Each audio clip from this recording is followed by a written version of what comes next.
hallelujah, hallelujah. Thank you, Lord. Praise you, Lord. Praise you, Jesus. Hallelujah. Thank you, Lord. Praise you, Jesus. Hallelujah. കർത്താവേ ജ്ഞാനം നൽകണമേ കർത്താവേ. Hallelujah. Praise you Lord. Thank you Lord. Praise you Jesus. Hallelujah. നമുക്കൊന്ന് സ്തുതിക്കാം. സ്തുതിച്ചാലോ നമുക്കൊന്ന്? Hallelujah. Praise you Lord. Thank you Lord. Praise you Jesus. Hallelujah. കർത്താവേ ജ്ഞാനം നൽകണമേ കർത്താവേ. ജ്ഞാനം നൽകണമേ കർത്താവേ. പുതിയ ജ്ഞാനത്താൽ ഞങ്ങളെ നിറയ്ക്കണമേ. ഹല്ലേലൂയ. അഭിഷേകം നൽകണമേ കർത്താവേ. ഒരു പുതിയ ജ്ഞാനം ഞങ്ങളിലേക്ക് നീ ഒഴുക്കണമേ കർത്താവേ. ഒരു പുതിയ ജ്ഞാനം. Hallelujah. Praise you Lord. Thank you Lord. Praise you Jesus. Hallelujah. Hallelujah. Amen. അപ്പോൾ നമ്മൾ ഇത്ര നേരം പറഞ്ഞുകൊണ്ടിരുന്ന കാര്യങ്ങൾ എന്തൊക്കെയായിരുന്നു? ചുരുക്കി പറഞ്ഞാൽ എന്തായിരുന്നു അല്ലേ? പുതിയ ഉടമ്പടിയിൽ എന്താണ് പ്രാർത്ഥനയെന്നും ആരോടാണ് പ്രാർത്ഥിക്കേണ്ടതെന്നും എപ്പോഴാണ് പ്രാർത്ഥിക്കേണ്ടതും എങ്ങനെ പ്രാർത്ഥിക്കണമെന്നും അല്ലേ? പിന്നെന്തായിരുന്നു? എന്താണ് പ്രാർത്ഥിക്കേണ്ടതെന്നൊക്കെ നമ്മൾ പറഞ്ഞു. ഇനി നമ്മൾ പ്രാർത്ഥനയുടെ മറ്റൊരു ദുർഘടമായൊരു കാര്യത്തിലേക്ക് പോവാണ്. അതെന്താണെന്ന് വെച്ചാൽ 2725 ഖണ്ഡികയെടുത്തേ. 2725 ഖണ്ഡികയെടുത്തേ. അവിടെ നമ്മൾക്ക് വേറെ കുറേ കാര്യങ്ങൾ കത്തോലിക്ക സഭയുടെ മതബോധന ഗ്രന്ഥത്തിലൂടെ നമ്മളെ പഠിപ്പിക്കുകയാണ്. അതെന്താണെന്ന് നോക്കിയേ. ഞാൻ വായിക്കാൻ പോണേണേ. വായിക്കട്ടെ. അപ്പോൾ അതിൻ്റെ ആ തലക്കെട്ട് കണ്ടോ നിങ്ങൾ? പ്രാർത്ഥനയാകുന്ന പോരാട്ടം. കണ്ടോ? പ്രാർത്ഥന എന്താണെന്ന് പറയണേ? പോരാട്ടമാണെന്ന് മനസ്സിലാവണേ. ഇപ്പോൾ മനസ്സിലായോ? 2725 കേട്ടോ. പ്രാർത്ഥന കൃപാവരത്തിൻ്റെ ദാനം. കണ്ടോ? ശ്രദ്ധിക്കണം കേട്ടോ. അപ്പോൾ അത്രയും ഭാഗത്തെ മാത്രം നമ്മൾ എടുക്കുകയാണ്. പ്രാർത്ഥന കൃപാവരത്തിൻ്റെ ദാനം. അപ്പോൾ എന്ത് മനസ്സിലായത് ഇന്ന്? അതിൽ നിന്ന് എന്താ മനസ്സിലാക്കാൻ പറ്റണേ? പ്രാർത്ഥന ഒരു കൃപയാണ്, ദാനം. മനസ്സിലായോ? എന്താണ് പറഞ്ഞത്? പ്രാർത്ഥന എന്താണ്? ഒരു കൃപയാണ്. കൃപയില്ലാതെ നമുക്ക് എന്ത് ചെയ്യാൻ പറ്റില്ല? പ്രാർത്ഥിക്കാൻ പറ്റില്ല. മനസ്സിലാവണ്ടോ? പ്രാർത്ഥന കൃപാവരത്തിൻ്റെ ഒരു ദാനമാണ്. ദാനവും നമ്മുടെ ഭാഗത്തു നിന്നുള്ള സുനിശ്ചിതമായ. കണ്ടോ? അപ്പോൾ ഒപ്പം തന്നെ മറ്റൊരു കാര്യം കൂടി പറയണം. എന്താണ് മറ്റൊരു കാര്യം? നമ്മുടെ ഭാഗത്തു നിന്നും കൂടിയുള്ള. മനസ്സിലായോ? മനസ്സിലായോ? അല്ലേ? പ്രാർത്ഥന ഒരു കൃപയാണ്, പക്ഷെ അതോടൊപ്പം തന്നെ നമ്മുടെ ഭാഗത്തു നിന്നും കൂടി ഒരു മനസ്സിലാവുണ്ടോ? ഉത്തരമാണ്. എന്നിട്ട് പിന്നെ പറയാണ് പരിശ്രമം എപ്പോഴും അതിൻ്റെ മുൻവ്യവസ്ഥയാണ്. കണ്ടോ? പരിശ്രമം. കണ്ടോ? പരിശ്രമം ഉണ്ടായിരിക്കണം. ഇപ്പോൾ നമ്മൾ ആദ്യമേ തന്നെ അല്ലേ ഈ കുടുംബത്തിലെ ഗൃഹനാഥ എന്താണ് പറഞ്ഞത്? ഒരു വാക്ക്, കഷ്ടപ്പെട്ട് നമ്മളിവിടെ എത്തിയിരിക്കുകയാണ് അല്ലേ, ഞാനിവിടെ വന്നിരിക്കുകയാണെന്ന് പറഞ്ഞു ഈ ശുശ്രൂഷയിൽ. മനസ്സിലായോ? കണ്ടോ? പരിശ്രമം അതിൻ്റെ മുൻവ്യവസ്ഥയാണ്. പരിശ്രമം ഉണ്ടാവും. മനസ്സിലായി? അപ്പോൾ എന്നിട്ട് പറയാണ് ക്രിസ്തുവിന് മുൻപ് പഴയ ഉടമ്പടിയിലെ പ്രാർത്ഥനയുടെ. കണ്ടോ? ക്രിസ്തുവിന് മുൻപ് പഴയ ഉടമ്പടി. പഴയ ഉടമ്പടി എന്ന് പറഞ്ഞാൽ എന്താണ്? പഴയ ഉടമ്പടി എന്ന് പറഞ്ഞ ഒറ്റ വാക്കിൽ നമുക്ക് എന്താ നമ്മൾ പഠിച്ചേക്കണേ? പഴയ നിയമം. പഴയ ഉടമ്പടിയിൽ അല്ലെ പഴയ നിയമത്തിലെ പ്രാർത്ഥനയുടെ മഹാവ്യക്തികൾ ആരൊക്കെയാണ്? അബ്രാഹാം, യാക്കോബ്, മോശ. മനസ്സിലായോ? സോളമൻ, ദാവീദ്. മനസ്സിലാവുണ്ടോ? ആരാണ്? ക്രിസ്തുവിന് മുൻപ് പഴയ ഉടമ്പടിയിലെ പ്രാർത്ഥനയുടെ മഹാവ്യക്തികളും. പിന്നെ അത് കഴിഞ്ഞിട്ട് ഉടനെ തന്നെ നിങ്ങൾ ഇത് മാറണം. കണ്ടോ? പുതിയ നിയമത്തിലേക്ക് വരുന്ന കണ്ടോ? ദൈവമാതാവും വിശുദ്ധരും. കണ്ടോ? പഴയ ഉടമ്പടിയും പുതിയ ഉടമ്പടിയും തമ്മിലുള്ള കോർത്തിണക്കുന്നത് കണ്ടോ? എന്താണ്? ക്രിസ്തുവിന് മുൻപ് പഴയ ഉടമ്പടിയിലെ പ്രാർത്ഥനയുടെ മഹാവ്യക്തികളും ദൈവമാതാവും വിശുദ്ധരും എന്ന് പറയുമ്പോൾ പിന്നെ അങ്ങാടേക്കായി നമ്മ. മനസ്സിലായോ? പുതിയ ഉടമ്പടിയിലേക്ക് വന്നില്ലയോ? കണ്ടോ? അപ്പൊ ഇതിങ്ങനെയൊക്കെയാണ് അത് മനസ്സിലാക്കണം. ദൈവമാതാവും വിശുദ്ധരും അവിടുന്ന് തന്നെയും. ആര് തന്നെയും? അവിടുന്ന്. അതായത് ആരാണത്? യേശു തന്നെയും നമ്മെ പഠിപ്പിക്കുന്നത് പ്രാർത്ഥന ഒരു പോരാട്ടമാണെന്നാണ്. പ്രാർത്ഥന എന്താണെന്നാണ്? ഒരു സമാധാനമാണെന്നാണ് പറഞ്ഞത്. സമാധാനം കിട്ടും, പക്ഷെ അതിനു മുമ്പ് എന്തുണ്ട്? മനസ്സിലായോ? ഒരു യുദ്ധഭൂമിയാണ് ശരിക്കും അല്ലേ? ഒരു യുദ്ധഭൂമിയാണെന്ത്? പ്രാർത്ഥന എന്ന് പറഞ്ഞാൽ.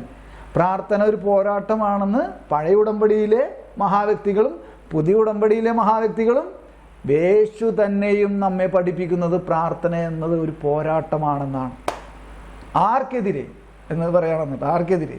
നമുക്ക് തന്നെയും. കണ്ടോ, നമ്മൾ പറയും മറ്റുള്ളവരെയൊക്കെ അല്ലേ, ചില കാര്യങ്ങൾ പേടിക്കണം, ചില വ്യക്തികളെ പേടിക്കണം എന്നൊക്കെ നമ്മിങ്ങനെ അല്ലെങ്കിൽ ഇങ്ങനെയൊക്കെ പറയാറുണ്ട്. ഇപ്പം ഇത് നോക്കിയേ നിങ്ങൾ, ആർക്കെതിരെ? അപ്പം ഞാനിങ്ങനെ ഇടയ്ക്ക് ഇങ്ങനെ എനിക്കൊരു കോൺസെപ്റ്റ് അല്ലെങ്കിൽ ഇങ്ങനെ കർത്താവ് എന്നോട് ഒരു ദിവസം എനിക്ക് ഇങ്ങനെയാണ് പറഞ്ഞത്, ഞാൻ പേടിക്കേണ്ടത് എന്നെ തന്നെയാണ്. മനസ്സിലാവുണ്ടോ? ഞാൻ പേടിക്കേണ്ടത് ഒരു ക്രിസ്ത്യാനി പേടിക്കേണ്ടത് അവനവനെ തന്നെയാണ്. കാരണം അവൻ്റെ ഉള്ളിൽ അതാണ്, ഉള്ളിൽ നിന്നാണ് പരസംഗം, ദുഷ്ചിന്ത. മനസ്സിലാവുണ്ടോ? ഓർമ്മയുണ്ടോ? ഇപ്പം അത് കണക്റ്റഡ് ആയോ? മനസ്സിലായോ? അപ്പം ആർക്കെതിരെ? നമുക്ക് തന്നെയും. കണ്ടോ, ഞാൻ ആദ്യം പേടിക്കേണ്ടത് ഈ ഭൂമിയിൽ ഞാൻ എന്നെ തന്നെയാണ്. മനസ്സിലായോ? എൻ്റെ ഉള്ളിൽ നിന്നാണ് തിന്മകൾ വരുന്നത്. അപ്പോൾ ആർക്ക്? നമുക്ക് തന്നെയും മനുഷ്യനെ പ്രാർത്ഥനയിൽ നിന്നും ദൈവവുമായുള്ള ഐക്യത്തിൽ നിന്നും അകറ്റാൻ പരമാവധി ശ്രമിക്കുന്ന പരീക്ഷകന്റെ കുതന്ത്രത്തിൽ നിന്നും. അതാരാണ് ആ പരീക്ഷകൻ? പിശാചാൻ. അവൻ്റെ കുതന്ത്രങ്ങളാണ്. ഏറ്റവും ആദ്യത്തെ കുതന്ത്രം എന്താണ് അല്ലേ? നമുക്ക് എടുത്തിപ്പോൾ ഭിന്നത. മനസ്സിലാവുന്നുണ്ട്? ഭിന്നത ഉണ്ടാക്കും. അത് ഇടവകയിൽ, ബിഷപ്പ് ഹൗസുകൾ അല്ലേ, രൂപതയിൽ, കുടുംബത്തിൽ, നമ്മുടെ ജോലി സ്ഥലങ്ങളിൽ ഒരു ഭിന്നത. ഭിന്നത എന്ന് പറയുമ്പോൾ എന്താ? പരിശുദ്ധാത്മാവ് അവിടെ ഇല്ല, ഐക്യത്തിൻ്റെ ആത്മാവ് അവിടെ ഇല്ല. മനസ്സിലാവുന്നുണ്ടോ? ഒരു ഭിന്നത അവർ സൃഷ്ടിക്കുമ്പോൾ അതൊരു കാര്യം, ഒരു റീസൺ ഇല്ല, വെറുതെ നമുക്ക് പ്രത്യക്ഷത്തിൽ എന്താണെന്നായി പോകും. ഞാൻ ആ കഥയിലോട്ടൊന്നും കിടക്കണില്ല. വളരെ പ്രഗത്ഭമായ കഥയൊക്കെ നമുക്ക് പറയാനുണ്ട്, പക്ഷേ ഞാൻ അതിലോട്ടൊന്നും കിടക്കുന്നില്ല. എന്നാലും ഞാനൊരു ഒറ്റ വാക്കിലൂടെ നിങ്ങൾക്ക് മനസ്സിലാക്കി ആകാൻ വേണ്ടി ഒരു ഒറ്റ വാക്കിലൂടെ ഞാനത് പറഞ്ഞെന്നുള്ളൂ. മനുഷ്യനെ പ്രാർത്ഥനയിൽ നിന്നും ദൈവമായുള്ള ഐക്യത്തിൽ നിന്നും അകറ്റാൻ പരമാവധി ശ്രമിക്കുന്ന പരീക്ഷകന്റെ കുതന്ത്രങ്ങൾക്കും എതിരെ. കണ്ടോ, ആർക്കെതിരെ എന്ന് ചോദിച്ചില്ലേ?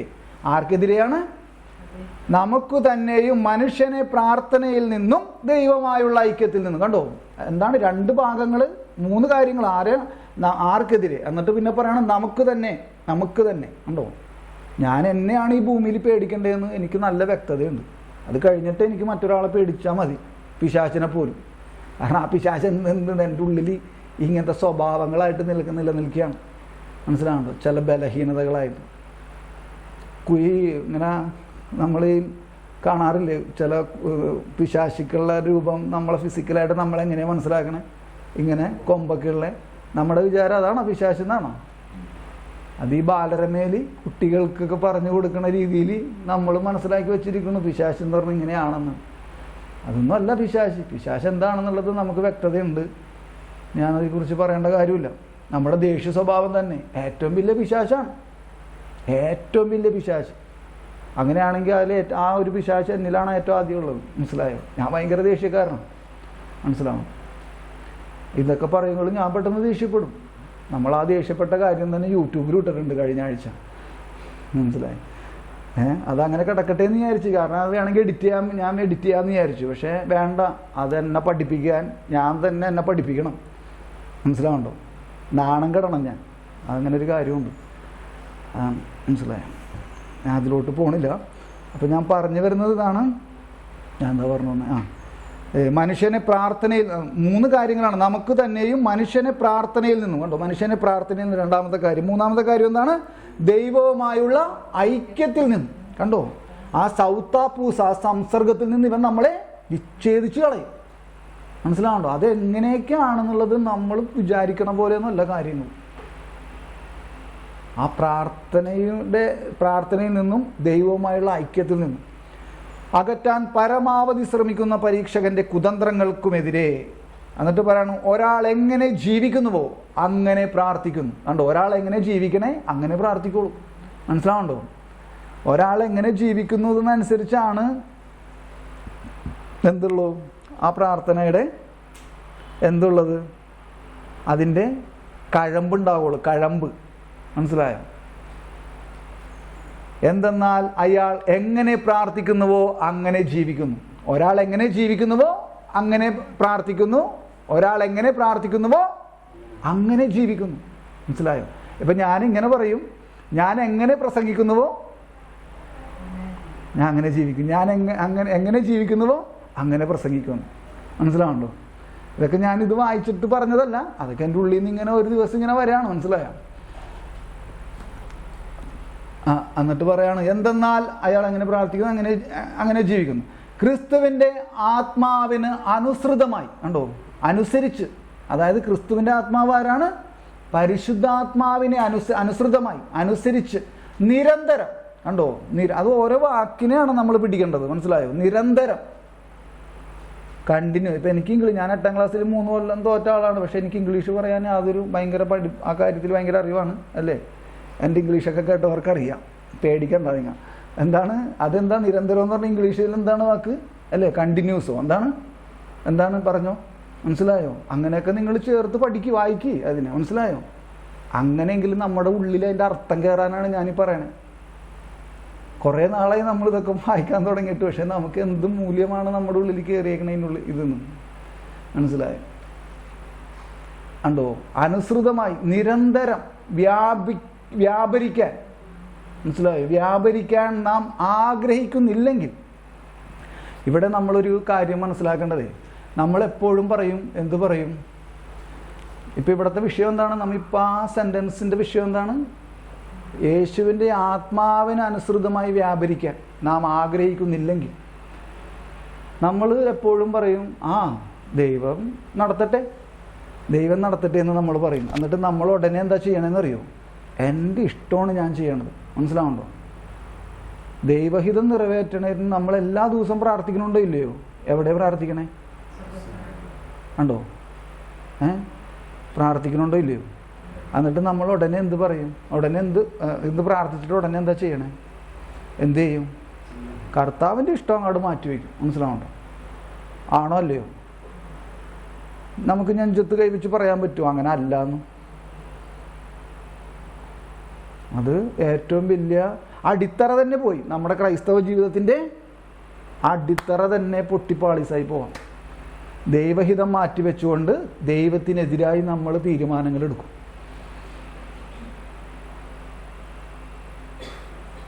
പിന്നെന്താണ് പ്രാർത്ഥിക്കാനുള്ളത് നമുക്ക്? പിന്നെ നമുക്കൊരു കണക്ഷൻ കിട്ടുമോ? സ്വർഗവും ഭൂമിയിലും വസിക്കുന്ന ആ ഒരു അത്ര അകലത്തിലായി പോകില്ലേ? അപ്പോൾ പിന്നെന്ത് കണക്ഷനായുള്ളത് ദൈവവുമായിട്ട് നമുക്ക്? ഇതിനു മുമ്പ് പറഞ്ഞു, ദൈവം നമ്മുടെ കിണറ്റിൻകരയിൽ വന്ന് നിൽക്കുകയാണ് നമ്മളെ തേടി. നമുക്കൊരനുഭവമില്ല. എന്തുകൊണ്ടാ? ഇപ്പോൾ ഒരാൾ മനസ്സിൽ വന്നെ കേട്ടോ, അത് പറയാണ്. ഒരു 50 വയസ്സ് അന്ന്, അതായത് കോവിഡിന് മുമ്പ്, എൻ്റെ വീടിൻ്റെ അടുത്തുള്ള ഒരു ഹൈക്കോടതി വക്കീൽ, എൻ്റെ സുഹൃത്താണ്. ഞാൻ വേറെ ഒന്നും പറയണില്ല, അപ്പോൾ ഓടിച്ചത് പറയാം. അപ്പോൾ അദ്ദേഹം അന്ന് 49 വയസ്സുണ്ട് അദ്ദേഹത്തിന്. അപ്പോൾ അദ്ദേഹം വിവാഹം കഴിച്ചിട്ടില്ല. അത്യാവശ്യം സാമ്പത്തികം കൊണ്ട് ഹൈക്കോടതി വക്കീൽ എന്ന് പറയുമ്പോൾ അറിയാമല്ലോ, കാര്യങ്ങൾ ഉള്ള കഴിവുണ്ട്. കല്യാണം ആയിട്ട് കഴിഞ്ഞിട്ടില്ല. അപ്പോൾ അദ്ദേഹത്തിന് ഇങ്ങനെ ഞങ്ങൾ കണ്ട് ഞാനിങ്ങനെ സംസാരിക്കുമ്പോഴൊക്കെ അദ്ദേഹം പറയും പ്രാർത്ഥിക്കണോട്ടെ. ഞാൻ പറയും പ്രാർത്ഥിക്കാമെന്ന് പറയും. ഞാൻ പ്രാർത്ഥിക്കുകയും ചെയ്യും. അപ്പോൾ ഞാൻ ഇങ്ങനെ പ്രാർത്ഥിക്കും, കർത്താവേ, അദ്ദേഹത്തിൻ്റെ വിവാഹത്തിന് നിൻ്റെ ഹിതം എന്താ? അയാൾ വിവാഹം കഴിക്കണം എന്നതിലേ യേശുവിനൊരു ഹിതമില്ലേ? ഉണ്ടോ ഇല്ലയോ? കണ്ണൻ്റെ ഹിതമാണോ പ്രാർത്ഥിക്കണ്ടേ? ഇനി ആ വക്കീലിൻ്റെ ഹിതമാണോ പ്രാർത്ഥിക്കണ്ടേ? യഥാർത്ഥ പ്രാർത്ഥനക്കാരൻ എന്ത് പ്രാർത്ഥിക്കണം? മനസ്സിലായോ? അപ്പോൾ കർത്താവ് ആ അദ്ദേഹത്തിൻ്റെ വിവാഹവുമായി ബന്ധപ്പെട്ടിട്ട് നീ എന്താണ് ആഗ്രഹിക്കണേ അത് നടത്തുക, മനസ്സിലായോ? അത് നടത്തിക്കൊടുക്കും, അത് നടക്കട്ടെ. അപ്പോൾ ഞാനങ്ങനെ പ്രാർത്ഥിക്കും. അപ്പോൾ ഞാൻ എല്ലാ കാര്യത്തിലും അങ്ങനെ തന്നെയാണ് പറയാം. എൻ്റെ കാര്യത്തിലും ഞാൻ അങ്ങനെ തന്നെയാണ് പ്രാർത്ഥിക്കുന്നത്. അതുകൊണ്ട് മറ്റുള്ളവരുടെ കാര്യത്തിലും എനിക്കങ്ങനെ പ്രാർത്ഥിക്കാൻ പറ്റും. അപ്പം അങ്ങനെ പ്രാർത്ഥിക്കുന്ന സമയത്ത് ഒരു ദിവസം പിന്നീട് വീണ്ടും കണ്ടപ്പോൾ ശരി ഇങ്ങനെ സംസാരിച്ച് പിരിയാൻ പോയപ്പോൾ ഞാൻ ചോദിച്ചു, അതേ കെട്ടണമെന്ന് പറയണുണ്ടല്ലോ, കല്യാണം കഴിക്കണമെന്ന്, എന്താണ് മനസ്സിലെ ആഗ്രഹം? എങ്ങനെയുള്ള പെണ്ണിനെ കിട്ടണം എന്നാണ് ആഗ്രഹം എന്ന് ചോദിച്ചു. അപ്പം ഞാനിങ്ങനെ പറഞ്ഞു, അതായത് ദൈവഹിതം നിറവേറാൻ വേണ്ടി പ്രാർത്ഥിക്കുക. അതായത് ഞാൻ ആ പേര് ഇവിടെ പറയണില്ല, മനസ്സിലായോ? പേര് പറഞ്ഞിട്ട് പറഞ്ഞു, ചേട്ടാ ഇങ്ങനെ പ്രാർത്ഥിക്കുക, കർത്താവ് നടത്തും എന്ന് പറഞ്ഞു. ഞാനും ദൈവഹിതം നിറവേറാൻ വേണ്ടിയാണ് പ്രാർത്ഥിക്കണതെന്ന് പറഞ്ഞു. അപ്പം ഞാൻ പെട്ടെന്ന് എന്നോട് കർത്താവ് പറഞ്ഞു, ഈ വിവാഹത്തിന്മേലെ എങ്ങനത്തെ പെണ്ണിനെയാണ് നീ ആഗ്രഹിക്കണേന്ന് ചോദിക്കാൻ പറഞ്ഞു എൻ്റെ അടുത്ത്. മനസ്സിലായോ? അപ്പം ഞാൻ ചോദിച്ച് എങ്ങനത്തെ പെണ്ണിനെ വേണമെന്നാണ്. അത് ഇത്രയുള്ള മുടി വേണം, ഇത്രയും പഠിപ്പ് വേണം, ഇത്രയും സൗന്ദര്യം ഉണ്ടാവണം. മനസ്സിലായോ? ഇപ്പം ആരുടെ ഹിതം നിറവേറാനാണ് ഇയാൾ പ്രാർത്ഥിച്ചത്? ഇത് തമാശ പറയണമല്ല. മനസ്സിലാവുണ്ടോ? എന്തോരം മുടി വേണമെന്ന് മനസ്സിലായോ? ഇത്ര പഠിപ്പ് വേണം. അപ്പം ഇത് ഞാൻ പറയണത് കത്തോലിക്ക സഭ പറയണ കാര്യമാണ് ഞാൻ പറഞ്ഞത്, അല്ലെങ്കിൽ യേശു ക്രിസ്തു പഠിപ്പിക്കണ കാര്യമാണ് ഞാൻ പറയണത്. മനസ്സിലായോ? എന്തെന്നാണ് ഇപ്പം നമ്മൾ വായിച്ചത് ഇവിടെ? ക്രിസ്തുവിൻ്റെ ആത്മാവിന് അനുസൃതമായി നിരന്തരം വ്യാപരിക്കാൻ നാം ആഗ്രഹിക്കുന്നില്ലെങ്കിൽ, എന്നിട്ട് നമ്മൾ നമ്മുടെ കുറേ നിയോഗങ്ങളും പ്രാർത്ഥനകളും കൊണ്ടുവന്ന് വയ്ക്കും. എന്നിട്ട് ഇത് നടക്കുന്നില്ല, അത് നടക്കണില്ല. എന്തുകൊണ്ട് നടക്കണില്ല? അവനിഷ്ടമാണോ ഈ കാര്യം? ആഗ്രഹിക്കുന്നില്ലെങ്കിൽ അവിടുത്തെ നാമത്തിൽ നിരന്തരം പ്രാർത്ഥിക്കാൻ നമുക്ക് സാധിക്കുകയില്ല. കണ്ടോ? അതായത് ദൈവാത്മാവ്, പരിശുദ്ധാത്മാവ് പറയണത് ശ്രവിക്കാതെ, അത് കേൾക്കാതെ ആ സ്വരത്തിന് എതിരായിട്ട് നമ്മൾ പ്രവർത്തിക്കും. അങ്ങനെ പ്രവർത്തിക്കുമ്പോൾ എന്തുണ്ടാകുമെന്ന് വെച്ചാലേ, യോനയുടെ കഥ വായിച്ചിട്ടുണ്ടോ നിങ്ങൾ? യോനയുടെ കഥ. ഈശോ അല്ലേ, കർത്താവ് യോനയോട് പറഞ്ഞു, എന്ത് പറഞ്ഞു? നീ നിനവേ പോയിട്ട് എൻ്റെ ജനങ്ങളോട്, അവിടെ ഭയങ്കര പ്രശ്നം ഉണ്ടാകുമ്പോഴാണ്, അപ്പോൾ അതിന് മുമ്പ് നീ വചനം പ്രഘോഷിക്കുക അവിടെ പോയി, അങ്ങനെ അവരെ മാനസാന്തരപ്പെടുത്തണം. അപ്പം അങ്ങനെ എനിക്ക് ആ പ്രവൃത്തിയിൽ നിന്ന് പിന്മാറാൻ പറ്റും. പക്ഷെ അവൻ എന്ത് ചെയ്തു അല്ലേ? ഒരു യൂബർ വിളിച്ച് എങ്ങാട് പോയി. അന്ന് കപ്പലാണ് അല്ലേ? ഒരു കപ്പലിൽ കയറി അവൻ എങ്ങാട് പോയി? നേരെ താർഷീഷിലേക്ക് പോയി. താർഷീഷിൽ പോയപ്പോൾ എന്ത് സംഭവിച്ചു എന്നൊക്കെ ഉള്ളത് നമുക്കറിയാം. അപ്പം എന്താണ് ഞാൻ പറഞ്ഞു വന്നതെന്ന് വെച്ച് കഴിഞ്ഞാൽ, ദൈവഹിതത്തിനെതിരായിട്ട് നമ്മുടെ ഹിതം നമ്മൾ നിറവേറ്റാൻ ശ്രമിക്കുമ്പോൾ കാറ്റും കോളും ആ ജീവിതത്തിൽ ഉണ്ടാകും. എന്നോട് ദേഷ്യം തോന്നിയാൽ ശരി, ഇല്ലെങ്കിൽ ശരി. മനസ്സിലായോ? ഇതൊരു സത്യമായ കാര്യമാണ്. അതാ ഞാൻ എൻ്റെ ജീവിതത്തിൽ ശരിക്കും അനുഭവിച്ചതുമാണ്. അതുകൊണ്ട് എനിക്കൊരു ധൈര്യമാണ് അത് പറയാനായിട്ട്. അപ്പം ചോദിക്കും, ദൈവം തന്നതാണോ? ദൈവം തന്നതല്ല. ഞാനൊരു കുഴി കുഴിച്ചിട്ട് ഞാനതിൽ ചാടിയാൽ എങ്ങനെ ഇരിക്കും എന്നതിന് തുല്യമായ അവസ്ഥയാണ് ദൈവഹിതത്തിനെതിരായിട്ട് നമ്മൾ നമ്മുടെ ഹിതം നിറവേറ്റാൻ നോക്കിയാൽ. മനസ്സിലാവണം? അപ്പോൾ പരിശുദ്ധാത്മാവ് അല്ലെങ്കിൽ കർത്താവ് പറയണത് നമ്മൾ കേൾക്കില്ല. കേൾക്കാതെ നമ്മളത് മാറ്റി നമ്മുടെ ഹിതത്തെ നിറവേറ്റാൻ നമ്മൾ ശ്രമിക്കും. അതാണ് ക്രിസ്തുവിൻ്റെ ആത്മാവിന് അനുസൃതമായി നിരന്തരം വ്യാപിക്കാൻ നാം ആഗ്രഹിക്കുന്നില്ലെങ്കിൽ അവിടുത്തെ നാമത്തിൽ നിരന്തരം പ്രാർത്ഥിക്കാൻ നമുക്ക് സാധിക്കുകയില്ല. അങ്ങനെയാണ് പിന്നെ എങ്ങനെ നിരന്തരം നമ്മൾ പ്രാർത്ഥിക്കും അവിടുത്തെ നാമത്തിൽ? അവൻ്റെ ഹിതം നിറവേറ്റാൻ നമുക്ക് പറ്റുന്നില്ലെങ്കിൽ പിന്നെ അവൻ്റെ നാമത്തിൽ എങ്ങനെ പ്രാർത്ഥിക്കാൻ പറ്റണേ? അങ്ങനെ പ്രാർത്ഥിക്കുന്നത് കൊണ്ട് ഫലം ഉണ്ടാവും. ഈ നനഞ്ഞ തീപ്പെട്ടിക്കൊള്ളി കത്തിക്കാൻ നോക്കിയാൽ എന്തുണ്ടാവും? എന്തുണ്ടാവും? കത്തൂലത് അല്ലേ? കത്തും. അത് എപ്പോഴെങ്കിലും അത് നമ്മുടെ ജീവിതത്തിൽ എപ്പോഴെങ്കിലും അതിനെ കത്തിക്കാൻ പറ്റും. മനസ്സിലായോ? ഞാൻ ആഗ്രഹിക്കുന്ന അവിടുത്തെ നിരന്തരം പ്രാർത്ഥന സാധിക്കുക. ക്രൈസ്തവന്റെ നവജീവിതത്തിൽ ശ്രദ്ധിക്കണോണ്ടാവാക്കി. ക്രൈസ്തവന്റെ നവജീവിതം എന്ന് പറഞ്ഞാൽ എന്താ? ആ നവീകരണ അനുഭവത്തിലേക്ക്, ഇപ്പം നമ്മൾ അറിയില്ലേ, ഞാൻ നവീകരണ അനുഭവത്തിലേക്ക് വന്നിട്ട് ഇത്ര വർഷമായി എന്നൊക്കെ നമ്മൾ വലിയ സാക്ഷ്യമൊക്കെ പറയാറുണ്ട്. ആ പുതിയ ജീവിതം അല്ലേ? ആ മാനസാന്തര അനുഭവത്തിലേക്ക്. അതാണ് ആ ക്രൈസ്തവന്റെ നവജീവിതത്തിലെ ആധ്യാത്മിക സമരത്തെ കണ്ടോ? ആധ്യാത്മിക സമരമാണ് എന്ത്? ഈ പ്രാർത്ഥനാ ജീവിതം. മനസ്സിലാവുണ്ടോ? ആധ്യാത്മിക സമരമാണ് ഈ ക്രൈസ്തവ ജീവിതം, ഈ പ്രാർത്ഥനാ ജീവിതം. അപ്പോൾ ക്രൈസ്തവന്റെ നവജീവിതം, അതായത് ഒരു ക്രൈസ്തവനെ സംബന്ധിച്ച് അവൻ മാനസാന്തര അനുഭവത്തിലേക്ക്, ദൈവികമായ ജീവിതത്തിലേക്ക് അവൻ കടന്നു വരുമ്പോൾ, കർത്താവ് അവനെ കൊണ്ടുവരുമ്പോൾ ആധ്യാത്മിക സമരത്തെ പ്രാർത്ഥനയാകുന്ന പോരാട്ടത്തിൽ നിന്ന് കണ്ടോ? ആ ആധ്യാത്മിക സമരത്തെ പ്രാർത്ഥനയാകുന്ന പോരാട്ടത്തിൽ നിന്ന് വേർപെടുത്താനാവില്ല. ഒരു ക്രൈസ്തവന്റെ നവജീവിതത്തിലെ ആധ്യാത്മിക സമരത്തെ പ്രാർത്ഥനയിൽ നിന്ന് വേർപെടുത്താനാവില്ല. പ്രാർത്ഥനയും ആധ്യാത്മിക സമരവും ഒന്ന് ചേർന്ന് പോകാൻ പറ്റുള്ളൂ.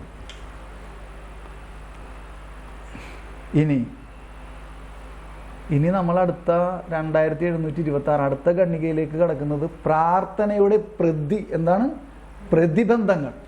ഉണ്ടോ? പ്രതിബന്ധങ്ങൾ. പ്രാർത്ഥനയ്ക്കൊരു പ്രതിബന്ധമുണ്ട്. അപ്പം അതൊക്കെ എന്താണെന്ന് നമ്മളിപ്പോൾ മനസ്സിലാക്കാൻ പോകണം. നമ്മുടെ വിചാരം വേറെ കുറേ കാര്യങ്ങളൊക്കെ നമ്മുടെ ഉള്ളിൽ കയറി കിടപ്പുണ്ട്. അപ്പോൾ അതൊക്കെ ശരിയാണോ തെറ്റാണോ എന്നൊക്കെ നിങ്ങൾ തന്നെ കേട്ടിട്ട് തീരുമാനിക്കും. ഞാനിപ്പോൾ ഇത് ഇത്തിരി കുറച്ച് ഓടിച്ചൊക്കെ ഉണ്ടോ പറയണേ. കാരണം നമ്മളിപ്പോൾ ഈ ഒരു ദിവസം മുഴുവൻ ഇരുന്ന് പറഞ്ഞാലും ഒരു മനുഷ്യൻ്റെ ജീവിതം മുഴുവൻ ഇരുന്ന് പറഞ്ഞാലും ഇനിയും അടുത്തൊരു ജീവിതം വേണ്ടി വരും ഇതൊക്കെ പറഞ്ഞു തീരണമെങ്കിൽ. അപ്പോഴും തീരില്ല, മനസ്സിലാവണ്ടോ? അതിന് മാത്രമുണ്ട്.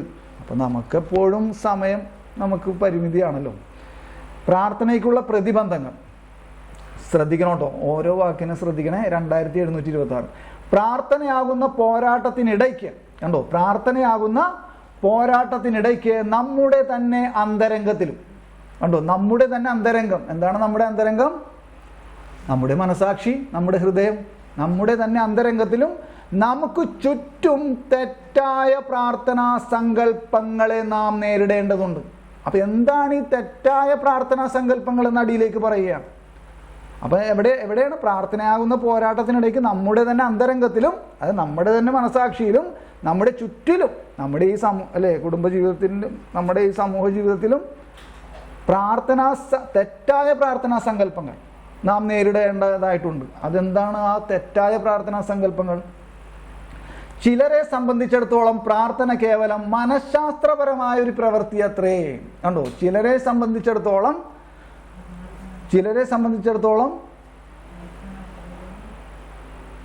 പ്രാർത്ഥന കേവലം മനഃശാസ്ത്രപരമായ ഒരു പ്രവൃത്തി അത്രേ. ഒന്നാമത്തെ കാര്യം കേട്ടോ, നിങ്ങളതിനെ എണ്ണണേ, ഓരോ ഇതാക്കിയിട്ട് ഞാൻ പറയാണ്.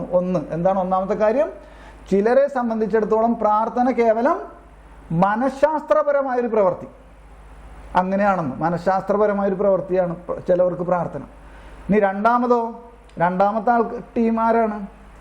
മറ്റു ചിലർക്കാകട്ടെ മാനസികമായ ശൂന്യതയിലേക്ക് നയിക്കുന്ന ഏകാഗ്രതയുള്ള ഉദ്യമമാണ് പ്രാർത്ഥന. മറ്റു ചിലർ, അതാണ് നിങ്ങൾ മനസ്സിലാക്കേണ്ടത്. ഈ മനസ്സിൻ്റെ ഏകാഗ്രത അല്ലേ, എന്താ പറയണേ ഇതിനെ? ഇവിടെ എന്താ പറയണത്? മാനസികമായ ശൂന്യതയിലേക്ക് നയിക്കുന്ന. ഇപ്പം നിങ്ങൾ കേട്ടിട്ടില്ലേ, നിങ്ങോട്ട് നോക്കിയേ, നമ്മൾ യോഗ പഠിപ്പിക്കണ ക്രിസ്ത്യാനികളുണ്ട്, മനസ്സിലായി? അപ്പോൾ ഇതൊക്കെ കേൾക്കുമ്പോൾ നമുക്ക് യൂട്യൂബ് ഇതിലൊക്കെ എന്തെങ്കിലും കമൻറ്റുകളൊക്കെ വരും. നമുക്ക് യാതൊരു വിധ ഇതുമില്ല. അതറിയുന്ന യഥാർത്ഥ ജ്ഞാനം ഉണ്ടെങ്കിൽ അറിയാം. യോഗ ക്രൈസ്തവ പ്രാർത്ഥനയോട് മനസ്സിലാവുണ്ടോ? അതിൽ നിന്ന് വിരുദ്ധമാണത്, മനസ്സിലായോ? അപ്പം എന്തുകൊണ്ടാണ് അത് ചെയ്താൽ ഇപ്പം എന്താ ദൂഷ്യം ഇത്രേ ഉള്ളൂ. അല്ല, ദൂഷ്യമാണല്ലയോ? ഫ്രാൻസിസ് മാർപ്പാപ്പ ഇങ്ങനെ പറഞ്ഞു, യോഗ നിങ്ങളെ എന്ത് ചെയ്യില്ല, സ്വർഗത്തിലേക്ക് കൊണ്ടുപോകില്ല, മനസ്സിലായോ? യോഗ നിങ്ങളെ സ്വർഗത്തിലേക്ക് കൊണ്ടുപോകില്ല, മനസ്സിലായോ? അപ്പം നമ്മുടെ വിചാരം ഏതാണ്ട് ഒരു മാനസികമായ ശൂന്യതയിലേക്ക് നയിക്കുന്ന ഉദ്യമമാണ് അത്തരത്തിലുള്ളൊരു പ്രാർത്ഥന, യോഗ. ഇത് ശരിക്കും ഏറ്റവും കൂടുതൽ അപ്പം ഞാൻ എൻ്റെ മോൻ അവൻ 9 പഠിക്കണ സമയത്ത് സെൻറ്റ് ജോസഫ് അവിടെ വീടിൻ്റെ അടുത്തുള്ള ഹൈസ്കൂളാണ്. അപ്പോൾ അവർ എന്തോ മാതാപിതാക്കളുടെ പാരൻസ് ഡേയോ, അപ്പം അങ്ങനെ ആ ഒരു ഫംഗ്ഷനായിട്ട്. അപ്പം ഞാൻ സാധാരണ പോകാറില്ല, അവളെ വിടുക. പക്ഷെ അന്ന് ഞാൻ പോയപ്പോൾ ഞാൻ ഇവൻ്റെ HMനോട് ഞാനിങ്ങനെ പറഞ്ഞേ. അപ്പോൾ അവർക്കറിയാം ഞാനിങ്ങനെ ചെറിയ ശുശ്രൂഷയൊക്കെ ഇങ്ങനെ ചെയ്യുന്ന ആളാണെന്നൊക്കെ അറിയാം. അപ്പോൾ ഞാനിങ്ങനെ സംസാരിച്ചു വന്നപ്പോൾ അപ്പോൾ ഇങ്ങനെയൊക്കെ ഉള്ളവരെ കാര്യങ്ങൾ അനൗൺസ്മെൻറ്റ് ചെയ്യണം. അപ്പം ഞാൻ ചോദിച്ചു, നിങ്ങൾക്ക് എന്തുകൊണ്ട് നാളെ 1 മണിക്കൂർ ബൈബിൾ വചനം പഠിപ്പിക്കുന്നതായിരിക്കും, ഇഷ്ടമുള്ളവർക്ക് പങ്കെടുക്കാമെന്ന്. എന്തുകൊണ്ട് ഒരു ക്രിസ്ത്യൻ സ്കൂളിൽ നമ്മൾ അനൗൺസ്മെൻറ്റ് ചെയ്യുന്നില്ല? കരാട്ടെ ക്ലാസ് ഉണ്ടായിരിക്കുന്നതാണ്, ഇഷ്ടമുള്ളവർക്ക് വന്ന് ഫീസ് അടച്ചു ചേരാവുന്നതാണ്. ആ ധൈര്യം അപ്പം പറയും അത് എന്താണ് വർഗീയത. കത്തോലിക്ക സഭയുടെ കീഴിലുള്ള സ്കൂളാണെന്ന് ആലോചിക്കണം, മനസ്സിലാവുണ്ടോ?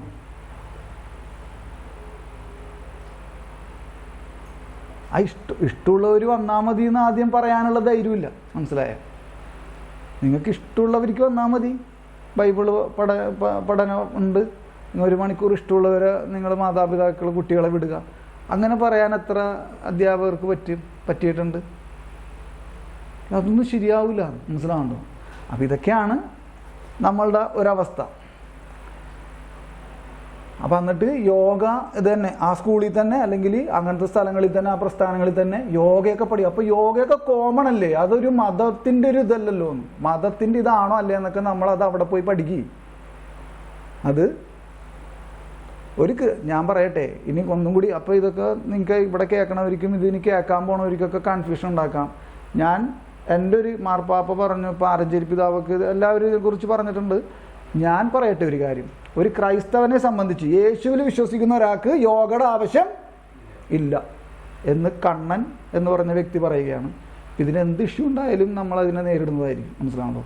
ഒരു ക്രൈസ്തവനെ സംബന്ധിച്ച് യേശു ക്രിസ്തുവിൽ വിശ്വസിക്കുന്ന ഒരാൾക്ക് യോഗ എന്ന് പറഞ്ഞ ആ ഒരു രീതിയുടെ ആ ഒരു എന്താണ് അതിനെ പറയണത്, മെഡിറ്റേഷൻ, അതിൻ്റെ ആവശ്യം ഇല്ല. മനസ്സിലാവുന്നു? അതുകൊണ്ട് തന്നെ ആലത്തൂർ സബ് ജയിലിൽ ഞാൻ കിടക്കണ സമയത്ത് അവിടുത്തെ അതായത് ഞാൻ ഏറ്റവും കൂടുതൽ കിടക്കണ ഒരാളായിരുന്നു അവിടെ. ഒറ്റയ്ക്ക് റൂമിലിടില്ല. അപ്പോൾ എന്തുകൊണ്ടാണെന്ന് വെച്ചാൽ ഞാൻ സൂയിസൈഡ് ചെയ്യാം അല്ലെങ്കിൽ എന്തെങ്കിലും പ്രശ്നം ഉണ്ടാക്കാം. മനസ്സിലായ? അപ്പോൾ അവിടുത്തെ ജീവനക്കാർക്ക് എന്ത് ചെയ്യും, അത് ബാധിക്കും. അപ്പോൾ അതുകൊണ്ട് ഒറ്റയ്ക്ക്. അപ്പോൾ ഇവിടെ എല്ലാ ജയിലുകളിലും യോഗ പഠിപ്പിക്കാൻ വേണ്ടി അല്ലേ ശ്രീ രവിശങ്കറിൻ്റെ ഇതിൽ വന്നിരിക്കുകയാണ് അവിടുത്തെ അതിൻ്റെ സ്റ്റാഫുകൾ. ജയിലിൽ ബോധവൽക്കരണം യോഗയുടെ, അതായത് മാനസിക പിരിമുറുക്കം മാറ്റാനും ദേഷ്യം അല്ലേ ഇതൊക്കെ മാറ്റാൻ. അപ്പം ഞാൻ പറഞ്ഞു, അന്ന് നിങ്ങൾ ആലോചിക്കണം, ഞാൻ കഞ്ചാവൊക്കെ വലിച്ച് അവിടെ ഇരിക്കുകയാണ്. അത് ഞാൻ ഒരു ദൈവാനുഭവത്തിലും അല്ല. മനസ്സിലാവുണ്ടോ? പക്ഷെ ഞാൻ പറയാണ് സാറേ എനിക്ക് യോഗയുടെ ആവശ്യമില്ല. നിങ്ങൾ ആലോചിക്കണം, ഞാൻ ഡെയിലി ബലിയർപ്പണത്തിന് പോണ ആളല്ല, ഡെയിലി കൊന്തെത്തിക്കണ ആളല്ല, ആ നിമിഷമല്ല. അപ്പം ഞാൻ പറയാണ് എനിക്ക് യോഗയുടെ ആവശ്യമില്ല. അപ്പം അവരെന്നെ യോഗ പഠിപ്പിക്കാൻ എന്നോട് ഇഷ്ടമുള്ളതുകൊണ്ട് ഇറക്കണമല്ല. ഞാനതിൻ്റെ ഉള്ളിൽ ഇപ്പം എല്ലാവരും ഇറങ്ങി അവിടെ പോയി ഇരിക്കുമ്പോൾ ഞാൻ ഒറ്റക്കാണ് കിടക്കണേ. അപ്പോൾ വേറെ എന്തെങ്കിലും ഞാൻ കൂടുതലായിട്ട് കുറേ നാളായി കിടക്കണത് ജയിലിൽ. അപ്പം അതുകൊണ്ട് ഇനി വല്ല അവിവേകം കാണിക്കുമെന്ന് പേടിച്ചിട്ടാണ് അവർ എന്ത് ചെയ്യണത്, അവർ അങ്ങാട് നീ ഒറ്റയ്ക്ക് ഇരിക്കണ്ടെന്ന് പറയണതിൻ്റെ ഒറ്റ റീസണുള്ളത്. അപ്പം ഞാൻ പറഞ്ഞു ഞാൻ മന്നില്ല, എനിക്ക് യോഗ ചെയ്യേണ്ട ആവശ്യം, ഞാനത് ഇഷ്ടപ്പെടുന്നുമില്ല, എനിക്കതിൻ്റെ ആവശ്യമില്ല, അത് ഇഷ്ടപ്പെടണമില്ല എന്ന് പറഞ്ഞു. അത് നീ അവിടെ വന്നിരുന്നാൽ മതി. ലാസ്റ്റ് നിർബന്ധം സഹിക്കാൻ വയ്യാതെ ഞാൻ അവിടെ ആ ഭിത്തി ഏറ്റവും ഇതേപോലെ അവിടെ ഞാൻ ആ ഏറ്റവും ഭിത്തിയുടെ ബാക്കിൽ അവിടെ ചാരിയിരുന്നു. അപ്പോൾ അതിലൊരു സ്റ്റാഫ് ചോദിച്ചു നിങ്ങൾ ഇല്ല. ഞാൻ പറഞ്ഞു ഞാൻ ഇതിൽ ഉൾപ്പെടുന്നില്ല, നിങ്ങൾ ചെയ്തോളാൻ പറഞ്ഞു. എന്നിട്ട് ഞാൻ ചോദിച്ചു, അപ്പം ഞാൻ ഒച്ചത്തിൽ ചോദിക്കണുണ്ടോ, ബാക്കി തടവുകാരൊക്കെ ഇരിക്കണം. അപ്പം ഞാൻ ചോദിച്ചു എന്താണിത് അർത്ഥമാക്കണേന്ന് ചോദിച്ചു, ഇത് എന്താ ലക്ഷ്യം എന്ന് ചോദിച്ചു. അല്ല നമ്മുടെ അനുദിന മാനസിക അല്ലേ പിരിമുറുക്കങ്ങളും നമ്മുടെ ചില അല്ലേ കാര്യങ്ങളൊക്കെ അതിനെയൊക്കെ നിയന്ത്രിക്കുക. ഞാൻ ചോദിക്കട്ടെ, അപ്പോൾ പിന്നെ പരിശുദ്ധാത്മാവിൻ്റെ ആവശ്യം എന്താ? മനസ്സിലായോ? യോഗ മതിയെങ്കിൽ പരിശുദ്ധാത്മാവിൻ്റെ ആവശ്യമുണ്ടോ നിങ്ങൾ പറയണം. വേണോ? പരിശുദ്ധാത്മാവിൻ്റെ ആവശ്യമില്ലല്ലോ. അങ്ങനെയാണെങ്കിൽ പിന്നെ എൻ്റെ ദേഷ്യ സ്വഭാവം യോഗയിലൂടെ എനിക്ക് നിയന്ത്രിക്കാമെങ്കിൽ കണ്ണന് പരിശുദ്ധാത്മാവിൻ്റെ ആവശ്യമില്ലല്ലോ. ഉണ്ടോ? മനസ്സിലായോ? നിങ്ങൾക്ക് ക്ലാരിറ്റി ആയോ എന്നൊന്നും എനിക്കറിയില്ല. എൻ്റെ ഒരു രീതിയിൽ ഞാൻ പറഞ്ഞെന്നുള്ളൂ. മനസ്സിലായില്ലെങ്കിൽ കർത്താവ് മനസ്സിലാക്കി തരട്ടെ. മനസ്സിലായോ നിങ്ങൾക്ക് ഞാൻ പറഞ്ഞത്?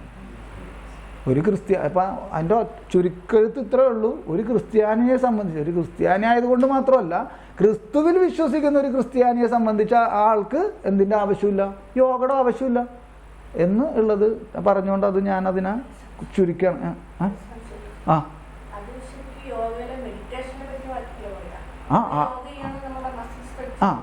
അത് ഞാൻ അപ്പം ആ എക്സസൈസ് മാത്രമായിട്ടാണ് അതിനെ കാണണമെങ്കിൽ ഓക്കെ, അത് ചെയ്യാം.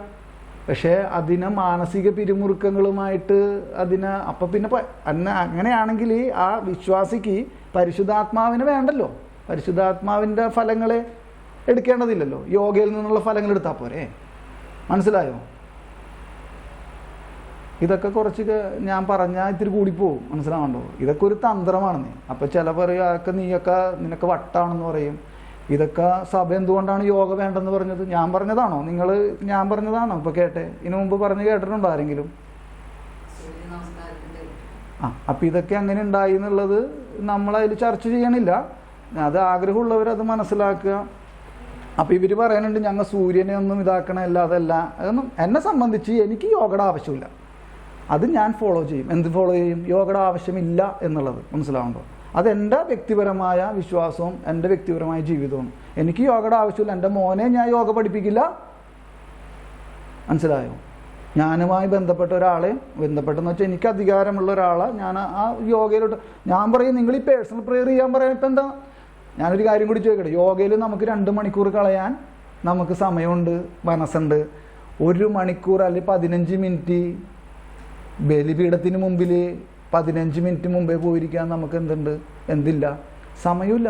നമ്മളെല്ലാ ദിവസവും എത്ര പേര് ബലിയർപ്പിക്കാൻ പോകുന്നുണ്ട്?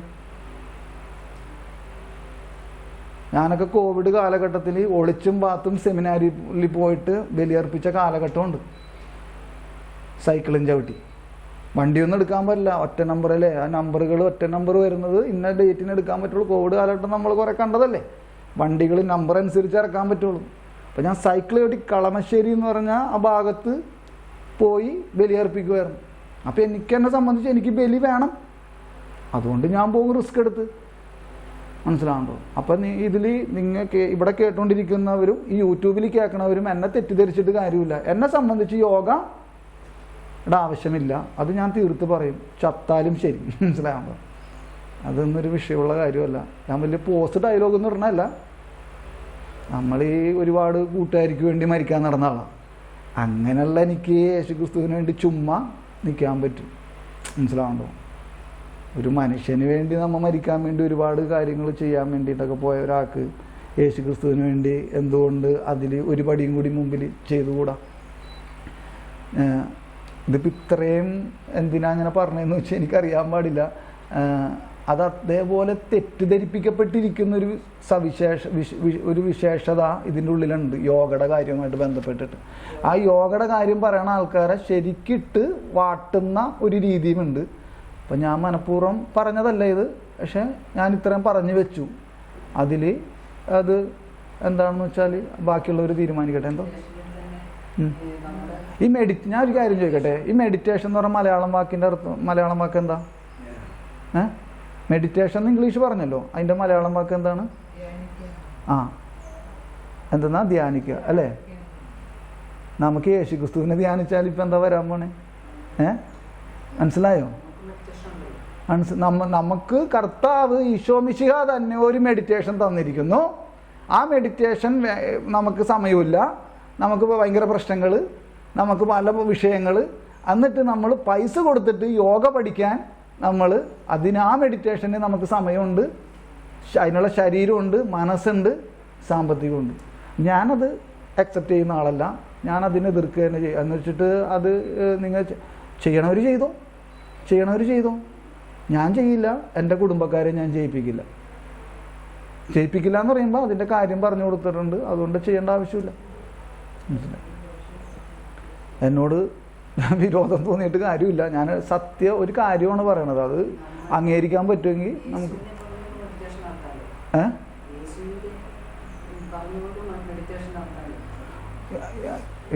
അപ്പം അതിന് വേറൊരു ഹൈന്ദവ വിശ്വാസത്തിൽ നിന്ന് ക്രൈസ്തവ വിശ്വാസത്തിലേക്ക് വന്നിരിക്കുന്ന ഒരാൾ ഇപ്പോൾ റോസലിൻ ചേച്ചി ചോദിച്ച ആ ചോദ്യത്തിന് മറുപടിയാണ് കേട്ടോ. ആ ആള് എന്നെ വിളിച്ചിട്ട് ഒരു ദിവസം ചോദിക്കുകയാണ്. അയാൾ ഹൈന്ദവ വിശ്വാസത്തിൽ നിന്നൊരു ലേഡിയാണ്. അയാൾ കുറേ വർഷങ്ങൾക്ക് മുമ്പ് യേശുക്രിസ്തുവിലേക്ക് വിശ്വാസത്തിലേക്ക് വന്ന് മാവ് സ്വീകരിച്ച് ആ ആൾ ചോദിക്കുകയാണ്, അതായത് എൻ്റെ അമ്മാവൻ മരിച്ചു, അപ്പോൾ അവർക്ക് വേറെ ആരും കർമ്മം ചെയ്യാനില്ല, അപ്പോൾ ഞാൻ കർമ്മം ചെയ്യാനാണ് ഇപ്പോൾ വന്നേക്കണത്. അപ്പോൾ ഞാൻ യേശുക്രിസ്തുവിനെ മനസ്സിൽ ധ്യാനിച്ച് പ്രാർത്ഥിച്ചുകൊണ്ട് കർമ്മം ചെയ്യാലേ? അപ്പം ഞാൻ പറഞ്ഞു, എനിക്കത് അങ്ങനെ പറഞ്ഞു തരാൻ പറ്റില്ല എന്ന് പറഞ്ഞു. അത് എനിക്ക് പറഞ്ഞു തരാൻ പറ്റില്ല, അങ്ങനെ ചെയ്യാൻ ഞാൻ പറയില്ല എന്ന് പറഞ്ഞു. ഞാൻ പറയും ചെയ്യണ്ടെന്ന് പറയും, ബാക്കി നിങ്ങളുടെ രീതി എന്താണെന്ന് നിങ്ങൾ ചെയ്തോളൂ എന്ന്. അവർ ചെയ്തു എന്നാണ് എനിക്ക് കിട്ടിയേക്കണ ഒരറിവ്. ആളെയൊന്നും ഞാൻ പറയില്ല. മനസ്സിലായോ? റോസലിൻ ചേച്ചിക്ക് അതിൻ്റെ ഒരു ഇത് കിട്ടിയോ? യോഗയിൽ പോയിട്ട് യേശുവിൻ്റെ പേര് പറഞ്ഞിട്ട് മെഡിറ്റേഷൻ ചെയ്യണമെന്നുള്ളത് അല്ല. ഇപ്പം റോസലിൻ ചേച്ചി ചോദിച്ചു. ഇപ്പം റോസലിൻ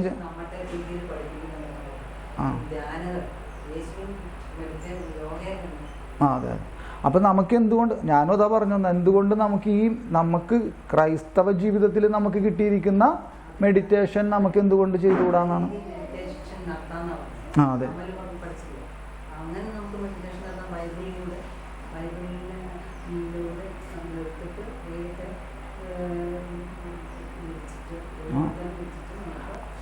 അപ്പം ഇപ്പം റോസലിൻ ചേച്ചി ചോദിച്ചതിനോട് കോർത്തിണക്കിയാണ് ഞാനും ചോദിക്കണം, എന്തുകൊണ്ട് നമുക്ക് കർത്താവ് നമുക്ക് നൽകിയിരിക്കുന്ന മെഡിറ്റേഷൻ ചെയ്തുകൂടാ. ഇപ്പോൾ റോസലിൻ ചേച്ചി ചോദിച്ചത് അത് തന്നെയാണ്, ഞാനും അത് തന്നെയാണ് നേരത്തെ ചോദിച്ചത്, ഇപ്പോഴും പറയണത്. നമുക്ക് ഇതൊക്കെ അതിൻ്റെ പുറകെ പോകേണ്ടതുണ്ടോ? ശരിയാണോ ഞാൻ പറയണം?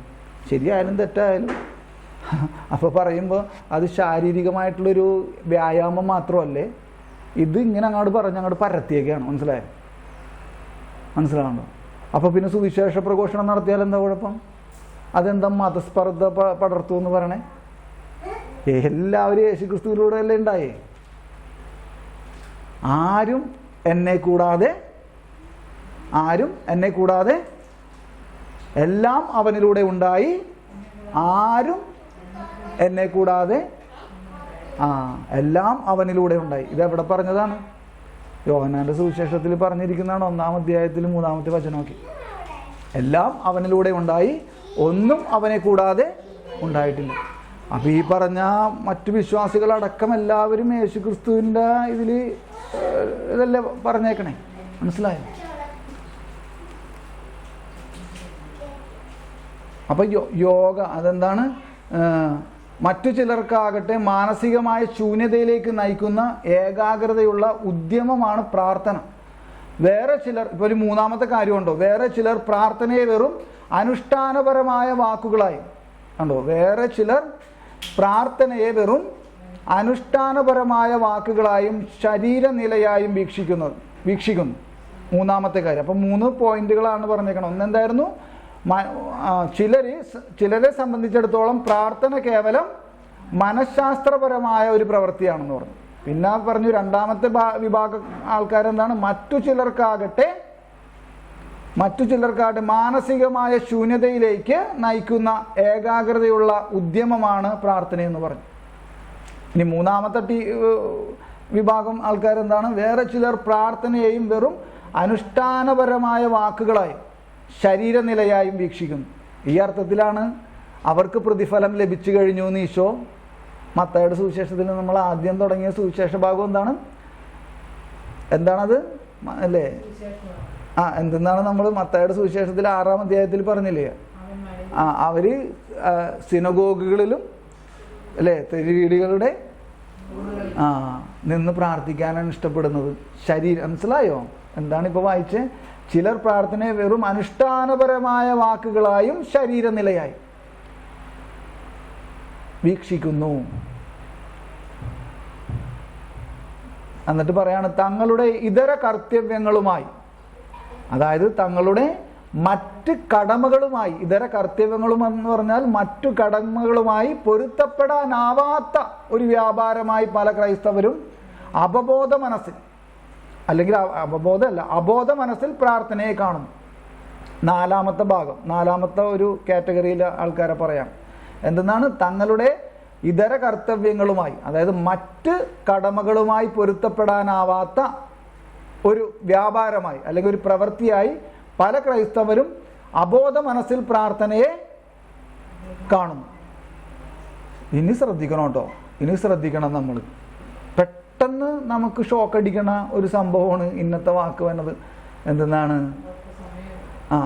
അത് മാത്രമല്ല, ഇനിയുള്ള ആ വാക്കുകൾ മുഴുവൻ, ഇനിയുള്ള ആ പോർഷൻ മുഴുവൻ എന്താണ് വ്യാപാരം കാണുന്നു. അവർക്ക് സമയമില്ല. പ്രാർത്ഥനയിലൂടെ ദൈവത്തെ അന്വേഷിക്കുന്നവർ പെട്ടെന്ന് ഉത്സാഹം കെട്ടവരാകുന്നു. ഇതാണ് ഷോക്ക് അടിപ്പിക്കുന്ന ഒരു വാക്ക്. എന്താണ്? പ്രാർത്ഥനയിലൂടെ ദൈവത്തെ അന്വേഷിക്കുന്നവർ. അതെന്ത് പരിപാടിയാണ്? അപ്പോൾ പ്രാർത്ഥിച്ചാൽ ഉത്സാഹം കെട്ടവരാകും. അത് നോക്കിയേ നിങ്ങൾ. എന്തെന്നാണ് പറയണത്?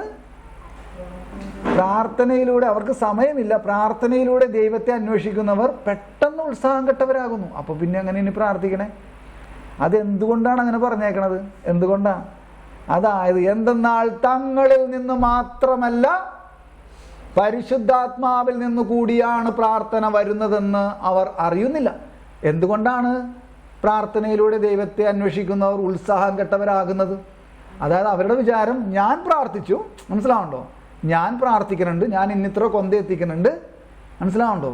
ഇപ്പോൾ ഒരാളൊന്നുമല്ല, ചിലവർ ഞാൻ 1000 കൊന്തയൊക്കെ ഒരു ദിവസം എത്തിക്കുന്നുണ്ട്, മനസ്സിലായോ, ഞാൻ ഇന്ന പോലെയൊക്കെ പ്രാർത്ഥനാ രീതികൾ ചെയ്യുന്നുണ്ട്, മനസ്സിലായോ.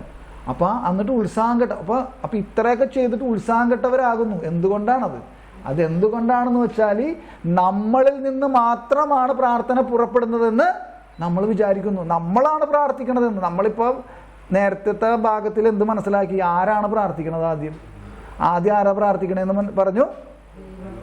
ഈശോയാണ് അല്ലേ? ആ കിണറ്റിൻകരയിലേക്ക് ഈശോയാണ് പറഞ്ഞത്. അപ്പോൾ പിന്നെ നമ്മളാണോ ആദ്യം പ്രാർത്ഥിക്കണത്? നമ്മൾ ദാഹിക്കണമെന്ന് അവിടുന്ന് ദാഹിക്കുന്നു. അതായത് ഞാൻ പ്രാർത്ഥിക്കണമെന്ന് അവൻ ആഗ്രഹിക്കുന്നു, മനസ്സിലായോ. അപ്പം നമ്മുടെ വിചാരം നമ്മളാണ് എന്തോ കാര്യം, നമ്മൾ ഇങ്ങനെ എന്തോ കാര്യങ്ങൾ ചെയ്തതുകൊണ്ടാണ് നമ്മുടെ ആധ്യാത്മിക ജീവിതത്തിൽ ഇത്രയും അഭിഷേകവും നമ്മൾ പ്രാർത്ഥിച്ചു ഇതുകൊണ്ടാണ്. അതൊന്നുമല്ല കാര്യം, മനസ്സിലാണോ. അത് ഉണ്ട്, അതൊരു വശമുണ്ട്. പക്ഷേ അതിൻ്റെ മെയിൻ ഘടകം എന്താണ്, മെയിൻ പോയിന്റ് എന്താണ്, അല്ലെങ്കിൽ അതിൻ്റെ അടിസ്ഥാനം എന്താണ്, മനസ്സിലാവുണ്ടോ. അപ്പോൾ പ്രാർത്ഥനയിലൂടെ ദൈവത്തെ അന്വേഷിക്കുന്നവർ പെട്ടെന്ന് ഉത്സാഹം കെട്ടവരാകുന്നു. എന്തെന്നാൽ തങ്ങളിൽ നിന്ന് മാത്രമല്ല പരിശുദ്ധാത്മാവിൽ നിന്ന് കൂടിയാണ് പ്രാർത്ഥന വരുന്നതെന്ന് അവർ അറിയുന്നില്ല. അതുകൊണ്ട് അവർ ഉത്സാഹം കെട്ടവരാകുന്നു, മനസ്സിലാവുണ്ടോ. നമുക്ക് പ്രാർത്ഥിച്ചിട്ട് കുറേ പ്രാർത്ഥിക്കുമ്പോൾ നമുക്ക് എന്ത് തോന്നണം? മടുപ്പ് തോന്നണം, മനസ്സിലായോ. ഈ അർത്ഥത്തിലാണ് റോമാക്കാർക്ക് എഴുതിയ ലേഖനം 8-ാം അധ്യായം 26-ാമത്തെ വചനം. അറിയോ ആർക്കെങ്കിലും? കാണാതെ പെട്ടെന്ന് പറയണ, സാധാരണ എല്ലാവരും കൈപൊക്കിയൊക്കെ പറയണ വചനമാണ്. 8:26 എന്താ? റോമ എന്താണ്? അതൊന്ന് എടുത്ത് വായിച്ചേ നിങ്ങൾ. ഒന്ന് ഉച്ചത്തിലൊന്ന് വായിച്ചേ ആ വചനഭാഗം മാത്രം. എന്താണ്? അപ്പോൾ ഈ ഒരു സെൻറ്റൻസിനെ നിങ്ങൾ ഒന്നും കൂടി നോക്കിയേ. ഒരാൾ അതിനൊന്നെടുത്ത് ആ വചനം ഇതൊന്ന് നോക്കി, എന്നിട്ട് ഇത് ഞാനൊന്നും കൂടി വായിക്കുക. ഈ CCCയിൽ ആ സെൻറ്റൻസ് ഒന്നും കൂടി വായിക്കാനാണ് ഞാൻ അതിൻ്റെ ഇടയിൽ. അവർക്ക് സമയമില്ല. പ്രാർത്ഥനയിലൂടെ ദൈവത്തെ അന്വേഷിക്കുന്നവർ പെട്ടെന്ന് ഉത്സാഹം കെട്ടവരാകും. എന്തുകൊണ്ടാണ് അങ്ങനെ ഉത്സാഹം കെട്ടവരാകി പോകുന്നത് എന്താണെന്നാണ് പിന്നെ പറയണത്. എന്തെന്നാൽ തങ്ങളിൽ നിന്ന് മാത്രമല്ല പരിശുദ്ധാത്മാവിൽ നിന്ന് കൂടിയാണ് പ്രാർത്ഥന വരുന്നതെന്ന് അവർ അറിയുന്നില്ല, മനസ്സിലായോ. നമ്മളിൽ നിന്നാണ്, നമ്മളാണ് പ്രാർത്ഥിക്കണമെന്നുള്ളൊരു ചിന്ത നമ്മുടെ ഉള്ളിൽ. അപ്പം റോമ 8:26-27 വചനങ്ങൾ എന്താ പറയണേ? നമ്മുടെ ബലഹീനതകളിൽ ആത്മാവ് നമ്മെ സഹായിക്കുന്നു. വേണ്ട വിധം പ്രാർത്ഥിക്കേണ്ടത് എങ്ങനെയെന്ന് നമുക്കറിഞ്ഞുകൂടാ. അവാച്യമായ നെടുവീർപ്പുകളാൽ ആത്മാവ് തന്നെ നമുക്ക് വേണ്ടി മധ്യസ്ഥം വഹിക്കുന്നു. മനസ്സിലായോ? അത് ക്ലാരിറ്റി ആയോ? എന്തുകൊണ്ടാണ് നമ്മൾ പ്രാർത്ഥനയിലൂടെ ദൈവത്തെ അന്വേഷിക്കുമ്പോൾ ഉത്സാഹം കെട്ടവരായി പോണത്? അപ്പോൾ പെട്ടെന്നത് കേൾക്കുമ്പോൾ വളരെ തെറ്റിദ്ധരിപ്പിക്കപ്പെടുന്ന ഒരു വാക്കല്ലേ അത്. അപ്പോൾ പ്രാർത്ഥനയിലൂടെ അല്ലേ ദൈവത്തെ അന്വേഷിക്കുക. അപ്പോൾ പിന്നെ ഉത്സാഹം കെട്ടവരാണെന്ന് പറയണത് എങ്ങനെയാ? അത് വൈരുദ്ധ്യം നിറഞ്ഞില്ലേ അവിടെ? കണ്ടോ? ഇതാണ് തെറ്റിദ്ധരിപ്പിക്കപ്പെടുന്നത്. പക്ഷെ എന്താണ് സത്യത്തിൽ അവിടെ അർത്ഥമാക്കണത്? അവിടെ എഴുതി വെച്ചേക്കണത് എന്താ? അതായത് നമ്മൾ വിചാരിക്കണം നമ്മളിൽ നിന്നാണ് പ്രാർത്ഥന പുറപ്പെടുന്നത്, നമ്മുടെ ആത്മാവിൽ നിന്ന്. പക്ഷെ ആരാണത് പുറപ്പെടുത്തുന്നത്? ആരാണത് ഉത്ഭവിപ്പിക്കുന്നത്? നമ്മളാണോ? മനസ്സിലായോ? അപ്പം ആ അർത്ഥത്തിലാണ് നമ്മളിൽ നിന്ന് മാത്രമാണ് പ്രാർത്ഥന പോകുന്നതെന്നാണ് നമ്മൾ വിചാരിക്കണമെങ്കിൽ നമ്മൾ ഉത്സാഹം കെട്ടവരാകും. പരിശുദ്ധാത്മാവിൽ ആശ്രയിക്കുന്നില്ല, മനസ്സിലാവുണ്ടോ? ആ പ്രാർത്ഥന നമ്മളിൽ മാത്രം ആശ്രയിച്ചുള്ള ഒരു പ്രാർത്ഥനാ ജീവിതമാണെങ്കിൽ നമ്മളെന്താവും? ഉത്സാഹം കെട്ടവരായി മാറും. അതാണ് എനിക്ക് പ്രാർത്ഥിക്കാൻ മടുപ്പ് തോന്നണം, ഇനി ഇങ്ങനെ മുന്നോട്ട് പോകും, ഇതെല്ലാ ദിവസവും ഇങ്ങനെയൊക്കെ തന്നെയാണ്, ഇത്രയും ചെയ്തിട്ട് ഇതൊക്കെ തന്നെയാണ് അവസ്ഥ, ഞാൻ വീണ്ടും പാപം ചെയ്യുന്നു, ദേഷ്യപ്പെടുമ്പോൾ ഇനി എന്ത് ചെയ്യാനാ, ഇനി ഇങ്ങനെ പോയാൽ മതി. കണ്ടോ? പ്രത്യാശ പോയി, നഷ്ടപ്പെട്ടു. എന്തുകൊണ്ടാണ്? എനിക്ക് പരിശുദ്ധാത്മാവിൽ എനിക്കെന്തില്ല? വിശ്വാസവുമില്ല, ഞാൻ ആശ്രയിക്കണമില്ല. മനസ്സിലായോ? അപ്പം അത് ക്ലിയർ ആയെന്ന് വിചാരിക്കണം. നമുക്ക് പരിശുദ്ധാത്മാവിൽ നമ്മൾ ആശ്രയിക്കുന്നില്ല, അവനെ കേൾക്കുന്നില്ല, അവനിലൂടെയുള്ള പ്രാർത്ഥന നമ്മൾ അല്ലെങ്കിൽ ആ ഒരു ഇതിലേക്ക് നമ്മൾ വരുന്നില്ല. പരിശുദ്ധാത്മാവെ നീ പ്രാർത്ഥിക്കും, നമ്മിൽ അല്ലെ, ഈശോ നമ്മിൽ പ്രാർത്ഥിക്കുന്നു, പുരോഹിതനായി നമുക്ക് വേണ്ടി പ്രാർത്ഥിക്കുന്നു, അല്ലേ? ശിരസ്സായി എന്ന് പറയുമ്പോൾ അവൻ നമ്മിൽ പ്രാർത്ഥിക്കുന്നു ശിരസ്സായിട്ട്. പിന്നെ ദൈവമായി നമ്മുടെ പ്രാർത്ഥന കേൾക്കുന്നു. അപ്പം നമ്മൾ എന്ത് പറഞ്ഞു? പരിശുദ്ധാത്മാവേ, എനിക്ക് പ്രാർത്ഥിക്കാൻ പറ്റണില്ല, നീ എന്ത് ചെയ്യണം? നീ ഒന്ന് പ്രാർത്ഥിക്കും. മനസ്സിലാവുണ്ടോ? നീ ഒന്ന് പ്രാർത്ഥിക്കും. ക്ലിയറായോ നിങ്ങൾക്ക്? ഇങ്ങനൊരു പ്രാർത്ഥനാ രീതി ഉണ്ടെന്ന്. എന്തുണ്ടെന്ന് നമ്മളെപ്പോഴും പറയണല്ലേ? എന്താണ് പറയണത്? എനിക്ക് പ്രാർത്ഥിക്കാൻ പറ്റണില്ല, പ്രാർത്ഥിക്കാനിരിക്കാൻ പറ്റണില്ല, അങ്ങനെയുള്ള കുറേ വിഷയങ്ങൾ, വൈഷമ്യങ്ങൾ നമ്മൾ കൊണ്ടുവരും. അപ്പം ഇവിടെ എന്താണ് സഭ നമ്മളെ പഠിപ്പിക്കണത്? മനസ്സിലായോ? നിങ്ങൾ പ്രാർത്ഥിക്കണ്ട. അപ്പം ഈശോ ഇപ്പോൾ വരുന്ന ഇതാണ്, ഈശോ എന്താണ് ഗെത്സമനി തോട്ടത്തിലേക്ക് പ്രാർത്ഥിക്കാൻ വേണ്ടി പോയിട്ട് തിരിച്ചു വരുമ്പോൾ ഇല്ലേ, എന്താ കണ്ടത്? ഇവൻ എന്ത് കണ്ടു? ആ തിരിച്ചു വന്നപ്പോൾ എന്ത് കണ്ടു? ഉറങ്ങണേ കണ്ടു. അപ്പം അതിന് മുമ്പ് അതിൻ്റെ മുകളിലൊക്കെ പറഞ്ഞു വെച്ചിരിക്കുന്ന ഒരു വചനമുണ്ട്. ഞാൻ പ്രാർത്ഥിക്കുമ്പോൾ, പിന്നെ മറ്റൊരു സ്ഥലത്ത് പറയണു, ഞാൻ പ്രാർത്ഥിക്കുമ്പോൾ ഞാൻ പ്രാർത്ഥിക്കും, നിങ്ങളിവിടെ ഇരുന്നാൽ മതി. മനസ്സിലാവുണ്ടോ? ഞാൻ പ്രാർത്ഥിക്കുമ്പോൾ നിങ്ങളിവിടെ, മനസ്സിലായോ? കണ്ടോ? അപ്പം ആരാണ് പ്രാർത്ഥിക്കണത്? യേശു പറയണം, ഞാൻ പ്രാർത്ഥിക്കും, നിങ്ങളിവിടെ ഇരിക്കുക. മനസ്സിലായോ? അപ്പം അങ്ങനത്തെ ഒരു ചിന്താധാര, നമ്മളിൽ നിന്ന് മാത്രമാണ് പ്രാർത്ഥന പുറപ്പെടുന്നത്, നമ്മളാണ് പ്രാർത്ഥനയെ ഉണ്ടാക്കിയെടുത്തിരിക്കുന്നത് എന്നുള്ള ചിന്താധാര. നമ്മൾ പ്രാർത്ഥിക്കുമ്പോഴാണ് നമുക്ക് മുന്നോട്ട് പോകാനും നമ്മൾ എല്ലാ കാര്യങ്ങളും ഡീൽ ചെയ്ത് പോകണേ എന്നുള്ള മാത്രം ഒരു ചിന്താധാരയിലൂടെ പോകുമ്പോൾ നമ്മൾ പെട്ടെന്ന് എന്താവും? ഉത്സാഹം കെട്ടവരായി പോകും. പിന്നെ അതിൽ കൂടുതൽ അതിൽ കിടന്ന് അവിടെ സംസാരിക്കേണ്ടതില്ലെന്ന് എനിക്ക് തോന്നുന്നു. നിങ്ങൾക്കത് ക്ലിയറായോ? അപ്പം എന്തുകൊണ്ടാണ് ഉത്സാഹം കെട്ടവരാകുന്നത്? എന്തെന്നാൽ തങ്ങളിൽ നിന്ന് മാത്രമല്ല പരിശുദ്ധാത്മാവിൽ നിന്ന് കൂടിയാണ് പ്രാർത്ഥന വരുന്നതെന്ന് അവർ അറിയുന്നില്ല. അപ്പം അതിന് ഏറ്റവും ഉചിതമായൊരു വചനഭാഗമാണ് റോമാക്കാർക്ക് എഴുതിയ ലേഖനം 8-ാം അധ്യായം 26-27. അപ്പം അത് നിങ്ങളവിടെ ആ CCCൻ്റെ സൈഡിൽ അത് എഴുതി വെക്കണം. അവിടെ എഴുതി വെക്കുമ്പോൾ നിങ്ങൾക്ക് അതിനൊരു ഇത് കിട്ടും. എന്ത് കിട്ടും? അതിനൊരു കോർത്തിണക്കി നിങ്ങൾക്കത് പിന്നീട് എപ്പോഴെങ്കിലും എടുത്ത് നോക്കുമ്പോൾ, ഇങ്ങനെയൊക്കെയാണ് അത് പഠിക്കണത്. നിങ്ങൾ എൻ്റെ CCC നോക്കിയേ, ഇത് കണ്ടോ?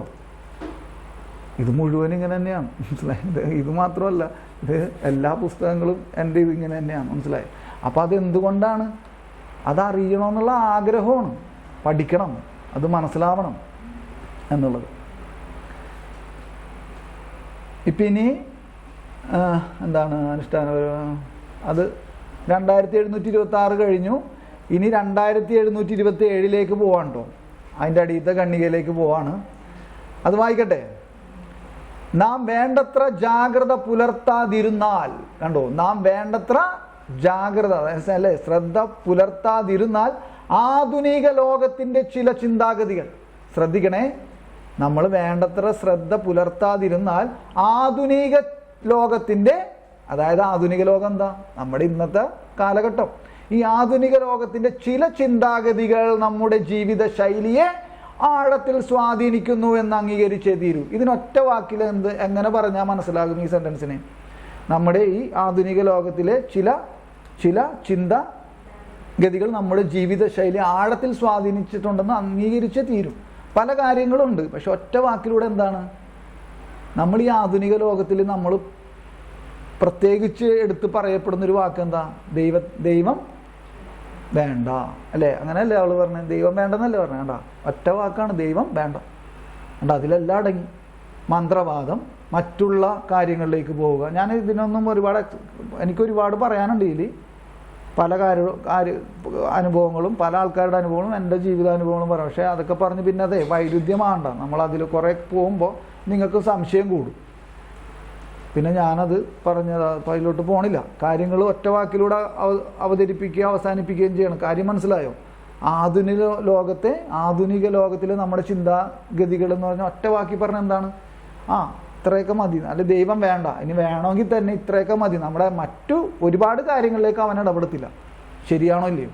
മനസ്സിലാവുന്നുണ്ടോ? പടി വരെ മതി, വീടിൻ്റെ അകത്തേക്കൊന്നും കയറണ്ട, ആ ബന്ധം അങ്ങനെയൊക്കെ മതി എന്നുള്ളത് മനസ്സിലാവുന്നുണ്ടോ? അപ്പം അതിൽ കുറേ കാര്യങ്ങൾ, നമുക്ക് ലക്ഷക്കണക്കിന് കാര്യങ്ങൾ എടുക്കാം. ഈ ആധുനിക ലോകത്തിൻ്റെ ചില ചിന്താഗതികൾ നമ്മുടെ ജീവിതശൈലിയെ സ്വാധീനിക്കുന്നു എന്ന് അംഗീകരിച്ച് തീരും എന്നുള്ളത്. ലക്ഷക്കണക്കിന് നമ്മുടെ ഇന്നത്തെ ജീവിത കാലഘട്ടവും നമ്മുടെ കഴിഞ്ഞു എല്ലാം വെച്ചിട്ട് നമുക്ക് ഒരുപാട് പഠിക്കാൻ. പക്ഷെ എന്നും നിങ്ങളുടെ ഹൃദയത്തിൽ ഇപ്പം ഇതൊക്കെ വരും ഓരോ കാര്യങ്ങൾ. ഞാനിനിയും പഴയ കാര്യങ്ങൾ കുറേക്കണം, അതൊന്നും ഇനി ആവർത്തിക്കണമില്ല. നമ്മൾ ഈ തലയിൽ ഇങ്ങനെ കൈവച്ച് പോകും ചില കാര്യങ്ങൾ കേട്ടാൽ. അത് പറഞ്ഞു കൊടുത്ത ആൾക്കാരെന്താണെന്നും അത് ചെയ്യിപ്പിച്ചത് ആരൊക്കെയാണെന്നൊക്കെ അറിയുമ്പോഴാണ് തലയിൽ കൈവെക്കണം. അപ്പം അത് ഞാൻ പറയണില്ല. പിന്നെ പഴയ ആൾക്കാർ കേട്ടവർക്കൊക്കെ അതറിയാം. അപ്പം എന്താണ്, നാം വേണ്ടത്ര ജാഗ്രത പുലർത്താതിരുന്നാൽ ആധുനിക ലോകത്തിൻ്റെ ചില ചിന്താഗതികൾ നമ്മുടെ ജീവിതശൈലി നമ്മുടെ ജീവിതശൈലിയെ ആഴത്തിൽ സ്വാധീനിക്കുന്നു എന്ന് അംഗീകരിച്ചേ തീരൂ. ഉദാഹരണമായി ശ്രദ്ധിക്കണേ, എന്നിട്ട് പറയാണ്, ഉദാഹരണമായി യുക്തിചിന്ത, അതായത് കാര്യകാരണ സഹിതം നമ്മളൊരു കാര്യത്തെ മനസ്സിലാക്കുക എന്നുള്ളത്. യുക്തിചിന്ത എന്താണ്? കാര്യകാരണ സഹിതം. റീസൺ ആണ്. എന്താ റീസൺ? ഒരു റീസണുമില്ല. അപ്പോൾ പിന്നെന്താ? അതിലെന്താ അർത്ഥം? മനസ്സിലായോ? യുക്തിചിന്തയും ശാസ്ത്രവും വഴി സ്ഥിരീകരിക്കാവുന്നത് മാത്രമാണ് സത്യമെന്ന് കരുതുന്ന ചിലരുണ്ട്. ശ്രദ്ധിച്ചോ നിങ്ങൾ? എന്താണ്? ഉദാഹരണമായി യുക്തിചിന്തയും, അതായത് ഈ ഭൂമിശാസ്ത്രവും യുക്തിചിന്തയും കാര്യകാരണ സഹിതം, അപ്പം പിന്നെന്താണ്? ശാസ്ത്രവും വഴി സ്ഥിരീകരിക്കാവുന്നത് മാത്രമാണ് സത്യം എന്ന് കരുതുന്ന ചിലരുണ്ട്. ഇപ്പം ദൈവത്തെ നമുക്ക് ഈ കാര്യകാരണ സഹിതം യുക്തിചിന്തയിലൂടെയും ശാസ്ത്രവും വഴി നമുക്ക് മനസ്സിലാക്കി കൊടുക്കാൻ എത്രത്തോളം പറ്റും? മനസ്സിലായോ? അപ്പം അങ്ങനെ വന്നത് മാത്രമേ ഉള്ളൂ സത്യം ഒന്ന് ചിന്തിക്കുകയും മനസ്സിലാക്കുകയും അംഗീകരിക്കുന്ന ചില വ്യക്തികൾ, ഒരു വിഭാഗമുണ്ട്. അപ്പോൾ അതാണ് ഒരു കാര്യം ഉദാഹരണമായിട്ട്. അപ്പം ഇതിനൊക്കെ ഒരുപാട് കാര്യങ്ങളുണ്ട് കേട്ടോ. പക്ഷെ പറഞ്ഞു വരുമ്പോൾ നമ്മൾ പിന്നെ വേറെ കഥയിലേക്കും പോകും. പിന്നെ അതൊരു വിമർശനമൊക്കെ ആയി മാറും. അപ്പം നമ്മളിലുള്ള ഇപ്പോഴുള്ള ആ ഒരു തുടിപ്പൊക്കെ പോകും. അപ്പോൾ അതുകൊണ്ട് നമ്മൾ നിങ്ങൾക്ക് തന്നെ നിങ്ങളുടെ ജീവിതത്തിലും നിങ്ങളുടെ ബന്ധുമിത്രാദികളുടെയും അയൽവാസികളുടെയും ഫ്രണ്ട്സിൻ്റെ ഒക്കെ കുറേ കഥകൾ നിങ്ങളും അനുഭവിക്കാൻ കേട്ടിട്ടൊക്കെ ഉണ്ടാവും. അപ്പോൾ അതൊക്കെ ഇവിടെ കോർത്തിണക്കി നിങ്ങൾ തന്നെ അതിനെ മനസ്സിലാക്കി പിന്നെ വേണമെങ്കിൽ പിന്നീട് നിങ്ങൾ സ്വകാര്യമായിട്ട് നമുക്ക് വേണമെങ്കിൽ ചർച്ച ചെയ്യാം ഇതൊക്കെ. മനസ്സിലായി? ഇപ്പോൾ പരസ്യമായിട്ട് അല്ല, നമുക്ക് ഇപ്പോൾ ഇതൊക്കെ കഴിഞ്ഞിട്ട് വേണമെങ്കിൽ പിന്നീട് നിങ്ങൾ ചോദിക്കുമ്പോൾ ഞാൻ അതിന് പല കാര്യങ്ങളും നമുക്ക് പറയാം. ചിലതൊക്കെ നിങ്ങൾ കേട്ടിട്ടുണ്ടാവും നേരത്തെ നമ്മൾ പറഞ്ഞത് തന്നെ. അപ്പോൾ യുക്തിചിന്തയും ശാസ്ത്രവും വഴി സ്ഥിരീകരിക്കാവുന്നത് മാത്രമാണ്. കണ്ടോ? അപ്പോൾ സ്ഥിരീകരിക്കാൻ പറ്റാത്തത് സത്യമല്ലേ? മനസ്സിലായോ? യുക്തിചിന്തയും ശാസ്ത്രവും വഴി സ്ഥിരീകരിക്കാവുന്നത് മാത്രമാണ് സത്യമെന്ന്. അപ്പോൾ അങ്ങനെ പറ്റാത്തത് സത്യമല്ലേ? മനസ്സിലായോ? ആണ് സത്യമെന്ന് കരുതുന്ന ചിലരുണ്ട്. എന്നിട്ട് ബ്രാക്കറ്റിൽ കൊടുത്തിരിക്കുകയാണ്, പക്ഷെ ബോധത്തെയും അബോധ മനസ്സിനെയും അതിശയിപ്പിക്കുന്ന രഹസ്യമാണ് പ്രാർത്ഥന. മറ്റു ചിലർ എന്നിട്ട് രണ്ടാമത്തെ ഒരു വിഭാഗത്തെ പറയാണ്, ഉൽപാദനത്തിനും ലാഭത്തിനും. കണ്ടോ? അത് നമ്മുടെ ഫിസിക്കൽ ജീവിതത്തെയും കൂടി അടിസ്ഥാനപ്പെടുത്തിയാണ് പറയുന്നത്. ഉൽപാദനത്തിനും ലാഭത്തിനും. ഇപ്പം എന്താണ് നമ്മൾ ഫ്രീ ആയിട്ട് ഒരാൾക്ക് കൊടുക്കണേ ഈ ഭൂമിയിൽ? ആരെങ്കിലും എന്തെങ്കിലും മര്യാദക്ക് ആത്മാർത്ഥതയോട് ഫ്രീ ആയിട്ട് കൊടുക്കണുണ്ടോ? മനസ്സിലായി? ഉൽപാദനത്തിനും ലാഭത്തിനും പ്രാധാന്യം കൽപ്പിക്കുന്നു രണ്ടാമത്തെ ഒരു വിഭാഗം. എന്നാൽ പ്രാർത്ഥന ഉൽപാദനക്ഷമമല്ലെന്ന കാരണത്താൽ, കണ്ടോ? പ്രാർത്ഥന ഉൽപാദനക്ഷമമല്ലെന്ന കാരണത്താൽ നിഷ്പ്രയോജനമാണത്രേ. അതായത് ഈ പ്രാർത്ഥിച്ചൊക്കെ നടന്നാൽ മതിയോ? വല്ല ജോലിക്കും പോടാ എന്ന് എന്നോട് മുഖത്ത് നോക്കി ആരും പറഞ്ഞിട്ടില്ല. മനസ്സിലാവുന്നുണ്ടോ? മറ്റുള്ളവരോട് പറഞ്ഞതായിട്ട് എൻ്റെ അടുത്ത് നിന്ന് പറഞ്ഞിട്ടുണ്ട്. അപ്പോൾ ഒരാൾ പറഞ്ഞു, കണ്ണൻ ഇപ്പോൾ യേശുക്രിസ്തുവിനെ വിറ്റ് കാശുണ്ടാക്കണേണ്. എന്നെ വ്യക്തിപരമായിട്ട് അറിയുന്നവർക്കറിയാം ഞാൻ യേശുക്രിസ്തുവിനെ വിറ്റിട്ട് കാശുണ്ടാക്കണുണ്ടോ ഇല്ലയോ എന്നൊക്കെ ഉള്ളത്. അപ്പോൾ ആ വ്യക്തികളെ എനിക്ക് ബോധിപ്പിക്കാൻ പോകേണ്ട കാര്യവുമില്ല. മനസ്സിലാവുന്നുണ്ടോ? അപ്പോൾ ഉൽപാദനക്ഷമമല്ലെന്ന കാരണത്താൽ നിഷ്പ്രയോജനമത്രേ. അതായത് പ്രാർത്ഥന മാത്രമായിട്ടൊക്കെ നടന്നു കഴിഞ്ഞാൽ നമ്മുടെ ജീവിക്കണ്ടേ? പണിക്കും പോകാണ്ട് പ്രാർത്ഥനയെന്നും പറഞ്ഞ് എന്നിട്ട് അപ്പോൾ ഒരാൾ പറഞ്ഞെന്ന് പറഞ്ഞ് കണ്ണന് പണിക്ക് പോകാൻ മടിയായതുകൊണ്ടാണ് പ്രാർത്ഥനക്ക്. ഒരാൾക്ക് പണിക്ക് പോകാൻ മടിയായതുകൊണ്ട് ഏതൊരു വ്യക്തിയാണ് പ്രാർത്ഥനക്ക് നടക്കുന്ന ഒരാൾ എനിക്ക് കാണിച്ചു തരാമോ നിങ്ങളായിരിക്കും? അങ്ങനെ ഒരാളുണ്ടാവും. അങ്ങനെ ഉണ്ടെങ്കിൽ തന്നെ അയാളുടെ പ്രാർത്ഥന എന്തായിരിക്കും? അയാളുടെ പ്രാർത്ഥനാ ജീവിതം എന്തായിരിക്കും? അപ്പം എന്തെങ്കിലുമൊക്കെ പറഞ്ഞിങ്ങനെ ഇതൊക്കെ കറക്റ്റല്ലേ? നിങ്ങൾ നോക്കിയേ, ആ വേർഡുകൾ നോക്കിയേ. ഉൽപാദനക്ഷമമല്ലെന്ന കാരണത്താൽ പ്രാർത്ഥന നിഷ്പ്രയോജനം അത്രയും. വേറെ ചിലരാകട്ടെ ഇന്ദ്രിയാനുഭൂതിയെയും സുഖഭോഗങ്ങളെയും കണ്ടോ, ഇന്ദ്രിയാനുഭൂതി നമ്മൾ ഈ മാന്ത്രിക ശക്തികൾ മനസ്സിലായി, മാജിക് ഇല്ലേ, അതിനേക്കാൾ ഒരു ഇല്ലേ അതൊക്കെ ചെയ്യുന്നവർ ഒരു ദൈവമാണെന്നുള്ളൊരു സങ്കല്പം മനസ്സിലാവുണ്ടോ? അങ്ങനെയൊക്കെ നമ്മൾക്ക് അങ്ങനെ വന്നിട്ടുണ്ടാവില്ലായിരിക്കാം. അങ്ങനെയൊക്കെ കാണുന്നവരും ചിന്തിക്കുന്നവരൊക്കെ ഉള്ള ആൾക്കാരെ നമ്മൾ കണ്ടിട്ടുണ്ട്. അത് നമ്മുടെ അടുത്തൊന്നും അങ്ങനെ പറയാറുണ്ട്.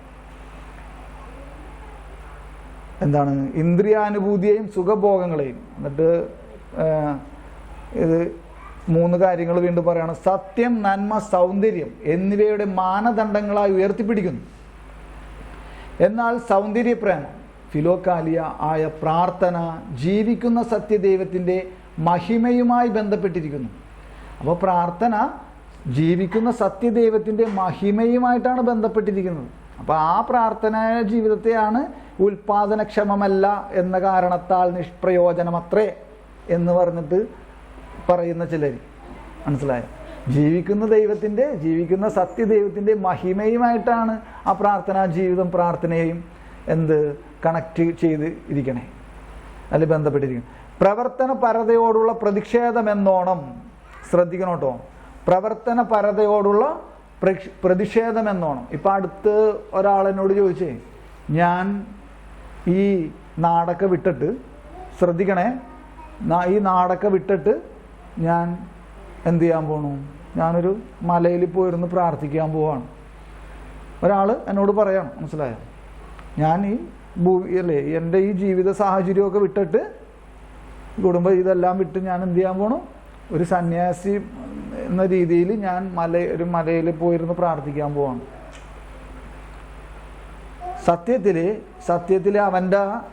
അവൻ്റെ വിളി, സത്യത്തിലെ അവൻ്റെ വിളി അതല്ല. മനസ്സിലാവുണ്ടോ? അവൻ്റെ വിളി അതല്ല. മനസ്സിലായോ?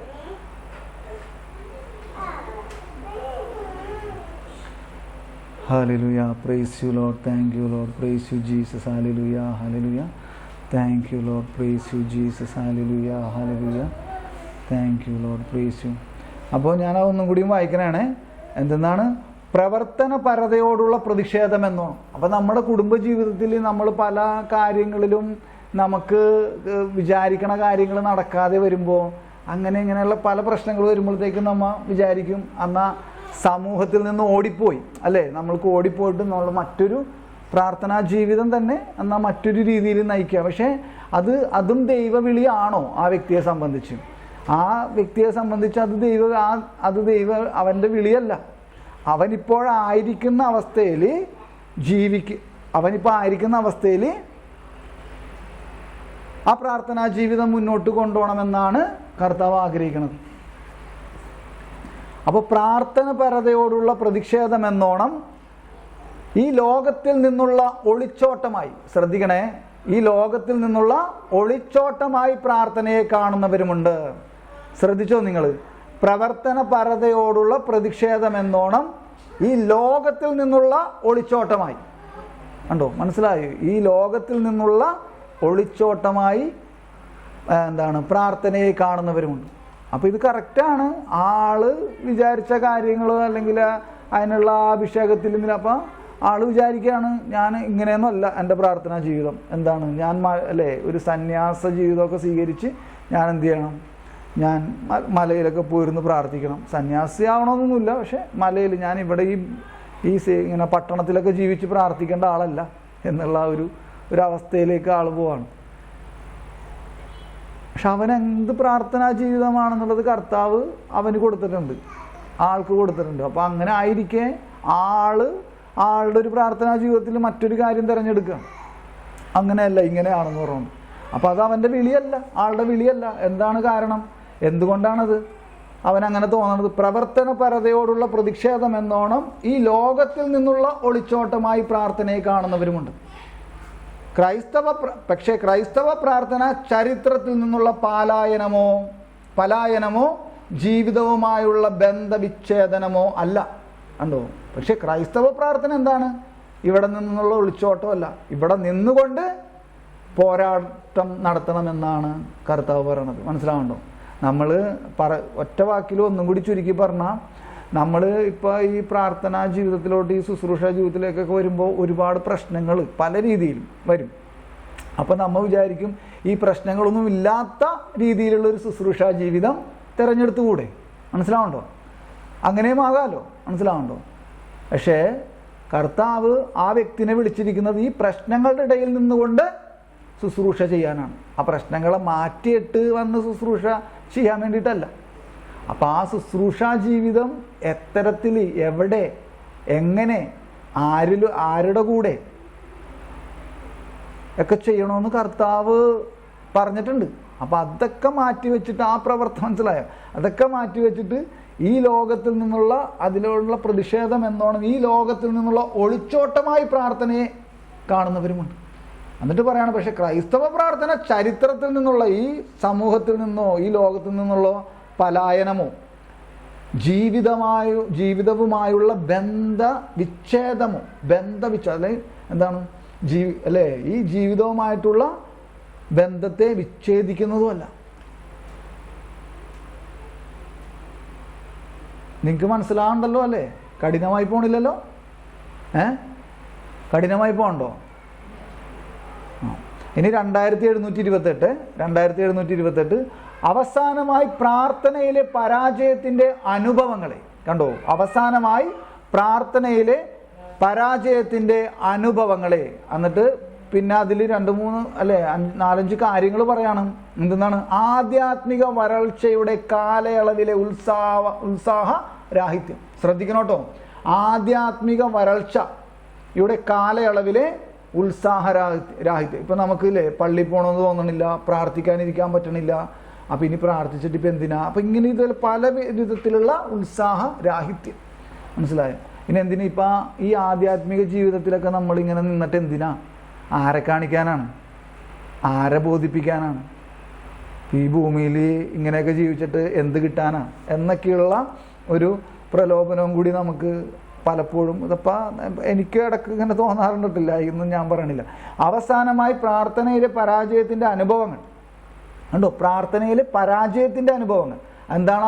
പ്രാർത്ഥനയിലെ പരാജയത്തിൻ്റെ അനുഭവങ്ങൾ ആധ്യാത്മിക വരൾച്ചയുടെ കാലയളവിലെ ഉത്സാഹരാഹിത്യം. ഒന്നാമത്തെ കാര്യം കേട്ടോ. വമ്പിച്ച സമ്പത്തുണ്ടായിട്ടും നാം എല്ലാം കർത്താവിന് നൽകിയില്ലല്ലോ എന്ന ദുഃഖം. ഇനി മൂന്നാമത്തത് എന്താണ്? അതാണ് എല്ലാവരെയും ബാധിക്കുന്ന, ഇപ്പം എന്നെയും നമ്മളെല്ലാവരെയും ഈ ഭൂമിയിലുള്ള ഏതൊരു വ്യക്തിയെയും ബാധിക്കുന്ന ഒരു കാര്യമാണ്. നമ്മുടെ അഭീഷ്ടപ്രകാരം പ്രാർത്ഥന കേൾക്കപ്പെടാത്തതിലുള്ള നിരാശ. എന്താണ്? നമ്മുടെ അതായത് നമ്മുടെ ഹിതപ്രകാരം പ്രാർത്ഥന ശ്രവിക്കപ്പെടാത്തതിലുള്ള കണ്ടോ. അതായത് എൻ്റെ ഇഷ്ടം കർത്താവ്, നിന്റെ ഹിതം നിറവേറണമെന്ന് ഞാൻ നേരത്തെ പറഞ്ഞു. നമ്മൾ സ്വർഗസ്ഥനായ ഞങ്ങളുടെ പിതാവ് എന്ന പ്രാർത്ഥനയിൽ നിന്റെ ഹിതം നിറവേറണമേ എന്ന് പറഞ്ഞിട്ട് ഉടനെ നമ്മൾ നമ്മുടെ ഹിതമാണ് നിറവേറ്റണത്. അത് അങ്ങനെ ആയില്ലെങ്കിൽ ഉടനെ നമ്മൾ ആരുടെ വഴക്കിടും? കർത്താവിനോട് നമ്മൾ വഴക്കിടാണ്. അപ്പോൾ തന്നെ അവനോട് പരിഭവവും പ്രശ്നങ്ങളും പറഞ്ഞ് പിന്നെ ആ പ്രാർത്ഥനാ ജീവിതത്തിലൊരു ചെറിയൊരു ഒഴുക്ക് നഷ്ടപ്പെടുന്ന അവസ്ഥ ഉണ്ടോ ഇല്ലയോ? ശരിയാണോ? മനസ്സിലായോ? അപ്പോൾ ഇതാണ് നമ്മുടെ അഭീഷ്ടപ്രകാരം പ്രാർത്ഥന ശ്രവിക്കപ്പെടാത്തതിലുള്ള, അതായത് ശ്രവിക്കപ്പെടണമെന്ന് നമ്മൾ ആഗ്രഹിക്കുന്നത്. എങ്ങനത്തെ? എൻ്റെ ഇഷ്ടം നിറവേറണമെന്ന്, കർത്താവിൻ്റെ ഇഷ്ടമല്ല. അഭീഷ്ടപ്രകാരം പ്രാർത്ഥന ശ്രവിക്കപ്പെടാത്ത, അപ്പോൾ എന്താണ്? അവസാനമായി പ്രാർത്ഥനയിൽ പരാജയത്തിൻ്റെ അനുഭവങ്ങളാണ്. ആധ്യാത്മിക വരൾച്ചയുടെ കാലയളവിൽ ഉത്സാഹരാഹിത്യം, വമ്പിച്ച സമ്പത്തുണ്ടായിരുന്നിട്ടും നാം എല്ലാം കർത്താവിന് നൽകിയില്ലല്ലോ എന്ന ദുഃഖം, നമ്മുടെ അഭീഷ്ടപ്രകാരം പ്രാർത്ഥന ശ്രവിക്കപ്പെടാത്തതിലുള്ള നിരാശ, ഇപ്പം എത്ര 3 ശ്രദ്ധിക്കണം കേട്ടോ. 4-മത്തേത് എന്താണ്? പാപികൾ എന്ന നിലയിലുള്ള നമ്മുടെ അയോഗ്യതാ ബോധത്താൽ കൂടുതൽ കഠിനമാക്കപ്പെട്ട നമ്മുടെ മുറിവേറ്റ അഹന്ത എന്ന് പറഞ്ഞാൽ, നമ്മൾ നോക്കിയേ, സിമ്പിളായിട്ട് നമ്മളിങ്ങനെ ചിന്തിക്കില്ലേ, ഞാൻ ഇത്രയും വലിയ പാപിയായ ഞാനിപ്പോൾ ഇനി സ്വർഗരാജ്യത്ത് അല്ലെങ്കിൽ ദൈവത്തിൻ്റെ കാര്യങ്ങളൊക്കെ ചെയ്യാനായിട്ട് ഞാനാരാ? എന്നേക്കാൾ ഇച്ചിരി വിശുദ്ധരായിട്ടുള്ള അങ്ങനെയുള്ള കുറേ ആൾക്കാരെ കർത്താവ് തിരഞ്ഞു പിടിച്ചോളൂ. ഞാനിപ്പോൾ വന്ന് ഇത്രയും വലിയ ഒരു തിന്മ പ്രവർത്തിക്കുന്ന ആൾ, നീചനായ ദുഷ്ടനായ ഞാൻ, മനസ്സിലായി. അപ്പം ഞാനൊരു പാപിയാണ് എന്നുള്ള ഒരു എന്തുണ്ട് നമ്മുടെ മനസ്സിൽ? ഞാനിതിനൊന്നും സത്യം പറഞ്ഞാൽ യോഗ്യതയില്ല. പക്ഷേ യോഗ്യത ആരിലൂടെയാണ് ആ യോഗ്യത നമുക്ക് കിട്ടണേ? ക്രിസ്തുവിൻ്റെ യോഗ്യതയിൽ നിന്നാണ് അത് വരുന്നത്. നമ്മുടെ യോഗ്യതയിൽ നമുക്ക് എന്തെങ്കിലും യോഗ്യത ഉണ്ടായത് കൊണ്ടിട്ടോ അല്ല നമ്മളെ കർത്താവ് മകനും മകളും ആക്കിയത്. മനസ്സിലാവുന്നുണ്ടോ? എന്താണ്? പാപികൾ എന്ന നിലയിലുള്ള നമ്മുടെ അയോഗ്യത, അപ്പം നമ്മൾ അയോഗ്യരാണ് എന്നുള്ളൊരു ബോധ്യം, പാപികളാണ്, നമ്മളെ കൊണ്ടൊന്നും ചെയ്യാൻ പറ്റൂല, നമ്മളെ കൊണ്ടൊന്നും ദൈവരാജ്യത്തിന് അങ്ങനെയുള്ള ഒരു കാര്യമൊന്നുമില്ല എന്നുള്ള ഒരു അവസ്ഥ. അപ്പോൾ എന്താണ്? പാപികളെന്ന നിലയിലുള്ള നമ്മുടെ അയോഗ്യതാ ബോധത്താൽ കൂടുതൽ കഠിനമാക്കപ്പെട്ട, കണ്ടോ, കൂടുതൽ കഠിനമാക്കപ്പെട്ട നമ്മുടെ മുറിവേറ്റ അഹന്ത. അപ്പം അതൊരു അഹന്തയാണെന്ന് പറയണം. നമ്മൾ വലിയ പാപികളാണെന്ന് നമ്മൾ മനസ്സിലാക്കണം. അതങ്ങനെ തന്നെ ആയിരിക്കണം. പക്ഷെ അതൊരു, മനസ്സിലായോ, അതൊരു വേറൊരു തരത്തിലുള്ള അഹങ്കാരം. എന്താണ്? അതെന്ത് അഹങ്കാരമാണത്? നമ്മൾ പാപികളെന്ന നിലയിലുള്ള അയോഗ്യനാണ് എന്നുള്ള ചിന്തയിലേക്ക് നമ്മൾ പോകരുത്. മനസ്സിലായോ? ഞാൻ അയോഗ്യനാണ്, എന്നിരുന്നാലും ഇപ്പം ഞാൻ ഇങ്ങനെ പറയും, കർത്താവേ, ഈ ലോകത്തിലെ ഏറ്റവും വലിയ പാപിയും അതിനേക്കാൾ വലിയ ബലഹീനൻ ആയ മണ്ടനും കഴുതയുമായ ഞാൻ ഇതാ നിൻ്റെ മുമ്പിൽ വന്ന് നിൽക്കണമെന്ന് പറഞ്ഞുകൊണ്ട് ഞാൻ ഇങ്ങനെ പറയും. ഇങ്ങനെ ദൈവാലയത്തിൽ ചെല്ലുമ്പോഴത്തേക്കും ഈ ലോകത്തിലെ ഏറ്റവും വലിയ പാപിയും അതിനേക്കാൾ വലിയ ബലഹീനനും മണ്ടനും പൊട്ടനുമായി കഴുത. പക്ഷെ എന്നിട്ട് ഞാൻ പറയും, ഇങ്ങനെയൊക്കെ ആണെങ്കിലും ഇങ്ങനെയൊക്കെ ആണെങ്കിലും ഞാൻ അവൻ്റെ ആരാണ്? ഞാൻ നിൻ്റെ മകനും കൂടിയാണ് എന്ന് പറയും. മനസ്സിലായോ? എന്തെന്ന് പറയും? അല്ല, ഈ അർത്ഥത്തിൽ ചിന്തിച്ചു ആ സെൻറ്റൻസിനെ. ഞാൻ പറയും, ഈ ലോകത്തിലെ ഏറ്റവും വലിയ പാപിയും അതിനേക്കാൾ വലിയ ബലഹീനനും മണ്ടനും പൊട്ടനുമായി കഴുത ഇതാ നിൻ്റെ മുമ്പിൽ വന്ന് നിൽക്കുന്നു. പക്ഷെ എന്നിട്ട് ഞാൻ എന്ത് പറയും? അടുത്ത ഏടെന്താണ്? എന്നാലും ഞാൻ നിൻ്റെ മകനാണ് മാമോദീസയിലൂടെ. മനസ്സിലാവുണ്ടോ? അതൊരു പ്രത്യാശ നിറഞ്ഞ ഒരവസ്ഥയാണോ അല്ലയോ? അതൊരവസ്ഥയല്ലല്ലോ, അതൊരു അനുഭവമല്ലേ, അത് ജീവിതമല്ലേ നമ്മുടെ. മനസ്സിലായോ? അപ്പോൾ ആ അർത്ഥത്തിൽ വേണം ആ സെൻറ്റൻസിനെ കാണാൻ. പാപികൾ എന്ന നിലയിലുള്ള നമ്മുടെ അയോഗ്യതാ ബോധത്താൽ കൂടുതൽ കഠിനമാക്കപ്പെട്ട, ഉണ്ടോ? നമ്മൾ വെറുതെ അങ്ങോട്ട് വലിയ ആഴത്തിലൊക്കെ ചിന്തിക്കുക, നമ്മളൊന്നും, അതൊക്കെ വിശുദ്ധർക്ക് പറഞ്ഞിട്ടുള്ളതല്ലേ, സകല വിശുദ്ധർക്കും പറഞ്ഞിട്ടുള്ളതാണ്, അതൊക്കെ അല്ലേ, അതൊക്കെ നമുക്ക് പറ്റില്ല. അപ്പം ഈ അർത്ഥത്തിലും കൂടി അതിനെ ചിന്തിക്കാം. ഇഗ്നേഷ്യസ് ലയോള പറഞ്ഞില്ലേ, അവനും അവൾക്കും വിശുദ്ധരാകാങ്കി എനിക്ക് എന്തുകൊണ്ടായിക്കൂടാന്ന് പറഞ്ഞെടുത്തുനിന്നാണ് അവനാകുന്നൊരു വിശുദ്ധൻ കത്തോലിക്ക സഭയിലുണ്ടാകുന്നത്. അങ്ങനെ ചിന്തിച്ചില്ലായിരുന്നെങ്കിലോ? മനസ്സിലാവുണ്ടോ? അതൊരു കണക്ഷനായിട്ട് എടുക്കാവുന്നതാണ്. അപ്പോൾ അയോഗ്യത കൂടുതൽ കഠിനമാക്കപ്പെട്ട നമ്മുടെ മുറിവേറ്റ അഹന്ത. സൗജന്യമായി ലഭിക്കുന്ന കൃപാവരമാണ് പ്രാർത്ഥന എന്ന ആശയത്തോടുള്ള എതിർപ്പ്. ശ്രദ്ധിക്കണേ, സൗജന്യമായി ലഭിക്കുന്ന കൃപാവരമാണ് പ്രാർത്ഥന എന്ന ആശയത്തോട്. എന്താണ് പ്രാർത്ഥന? ഒരു കൃപയാണ് എന്നൊക്കെ നമ്മൾ മനസ്സിലാക്കി. അത് സൗജന്യമായി ലഭിക്കുന്ന ദാനമാണ്.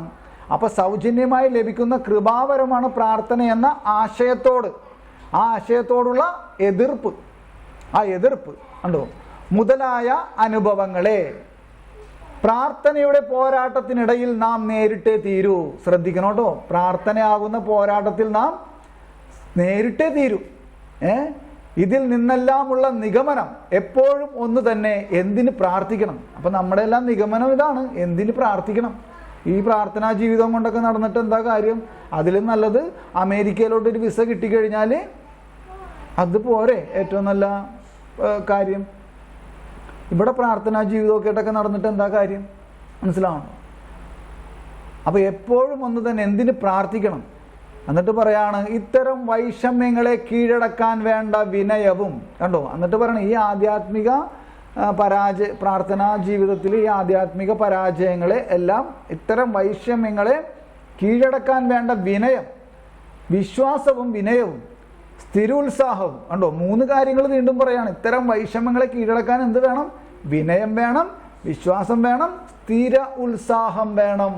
സ്ഥിര ഉത്സാഹം. ഇന്ന് പ്രാർത്ഥിച്ചിട്ട് നാളെ പ്രാർത്ഥിക്കാണ്ടിരുന്നാൽ പോയി.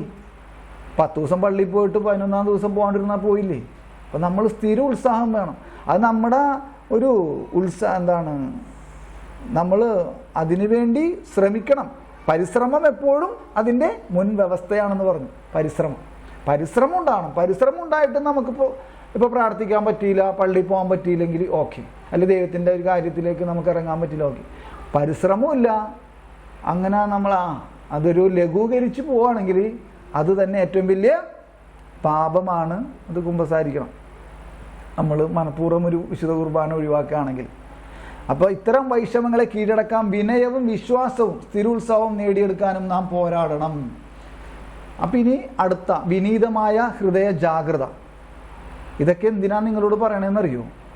ഇതാണ് വ്യക്തിപരമായി പ്രാർത്ഥിക്കാൻ ഇരിക്കുമ്പോൾ ഉണ്ടാകുന്ന ആ ആത്മാവിൻ്റെ ദുർഘടമായ ഒരവസ്ഥയുണ്ട്. അങ്ങനെ സിമ്പിൾ. അതാണ് പോരാട്ടം. ഒരു യുദ്ധഭൂമിയാണ് ഞാനും ത്രിത്വവും തമ്മിലുള്ള ബന്ധത്തിലേക്ക് വരാൻ നമ്മൾ ശ്രമിക്കുമ്പോൾ. ഇല്ലാത്ത എല്ലാ ഇവരില്ലേ, കോഴിക്കോട് അടച്ചില്ല എന്ന് പോലുള്ള ഒരവസ്ഥയിലേക്ക് നമ്മൾ വരികയാണ്. അതൊന്ന് ആലോചിച്ച് നോക്കിയ കോമഡിയല്ലേ? ഒപ്പം തന്നെ എന്ത് വലിയ രഹസ്യമാണ് നമ്മളത് ബോധ്യപ്പെടുത്തി തരണത്. കേൾക്കുമ്പോൾ ഒരു കോമഡി, ഒരു വീട്ടമ്മയുടെ ഒരു ഒരു അസ്വസ്ഥമായ ഒരവസ്ഥ. അയ്യോ, കോഴിക്കോട് പൂട്ടിയില്ലല്ലോ. പക്ഷെ അതിൽ നിന്ന് എന്താ നമുക്ക് പഠിക്കാനുള്ളത്?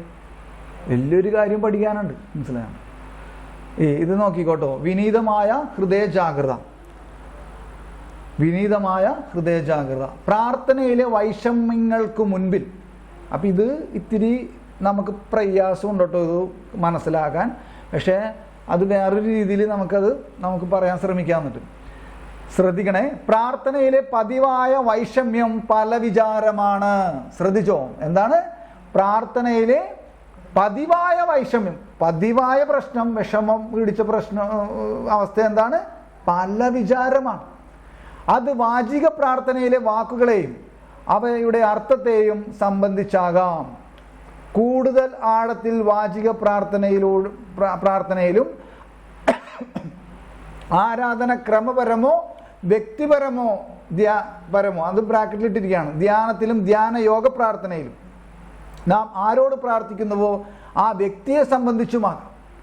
നമ്മുടെ ഹൃദയത്തിലേക്ക് മടങ്ങി. ശ്രദ്ധിക്കണോട്ടോ നിങ്ങൾ, ഇത് പെട്ടെന്ന് മനസ്സിലാകില്ല, ഇത്തിരി വൈരുദ്ധ്യം നിറഞ്ഞ പോലെ ഒരു പരസ്പര വിരുദ്ധമായിട്ട് കിടക്കണേണ്. പക്ഷേ നമ്മൾ 1-2 രീതിയിലൂടെ അത് മനസ്സിലാക്കാൻ ശ്രമിക്കും. നമ്മുടെ ഹൃദയത്തിലേക്ക് മടങ്ങി വരിക മാത്രം ആവശ്യമുള്ളപ്പോൾ പല വിചാരങ്ങളെ വേട്ടയാടാൻ ശ്രമിക്കുന്നത് അവയുടെ കെണിയിൽ വീഴുന്നതിന് സമമായിരിക്കും. നിങ്ങൾക്ക് വല്ലതും മനസ്സിലായോ? എന്ത് മനസ്സിലായി ഇത്രയും വായിച്ചതിൽ നിന്ന്? നമ്മുടെ ഹൃദയത്തിലേക്ക് മടങ്ങി വരിക മാത്രം ആവശ്യമുള്ളപ്പോൾ പല വിചാരങ്ങളെ വേട്ടയാടാൻ ശ്രമിക്കുന്നത് അവയുടെ കെണിയിൽ ചെന്ന് വീഴുന്നതിന് സമമായിരിക്കും. എന്ത് മനസ്സിലായി നിങ്ങൾക്ക്? വളരെ ലഘുവായിട്ട് നമുക്ക് മനസ്സിലാക്കിയെടുക്കാൻ പറ്റണ 2 വാക്കിലൂടെ അത് നമുക്ക് പറയാം ഞാൻ. പക്ഷെ എന്ത് മനസ്സിലായി നിങ്ങൾക്കത് കേട്ടിട്ട് വായിച്ചിട്ട്? നിങ്ങൾക്ക് പ്രത്യേക ജ്ഞാനം വല്ലതും കിട്ടിയ എന്ന് ഉള്ളൊരു ടെസ്റ്റും കൂടിയാണത്. എന്ത് മനസ്സിലായി? ഇത്രയും ദിവസം നിങ്ങൾ ഈ CCC ഒക്കെ കേൾക്കണതാണല്ലോ. എന്ത് മനസ്സിലായി? ഒന്നും മനസ്സിലായില്ല?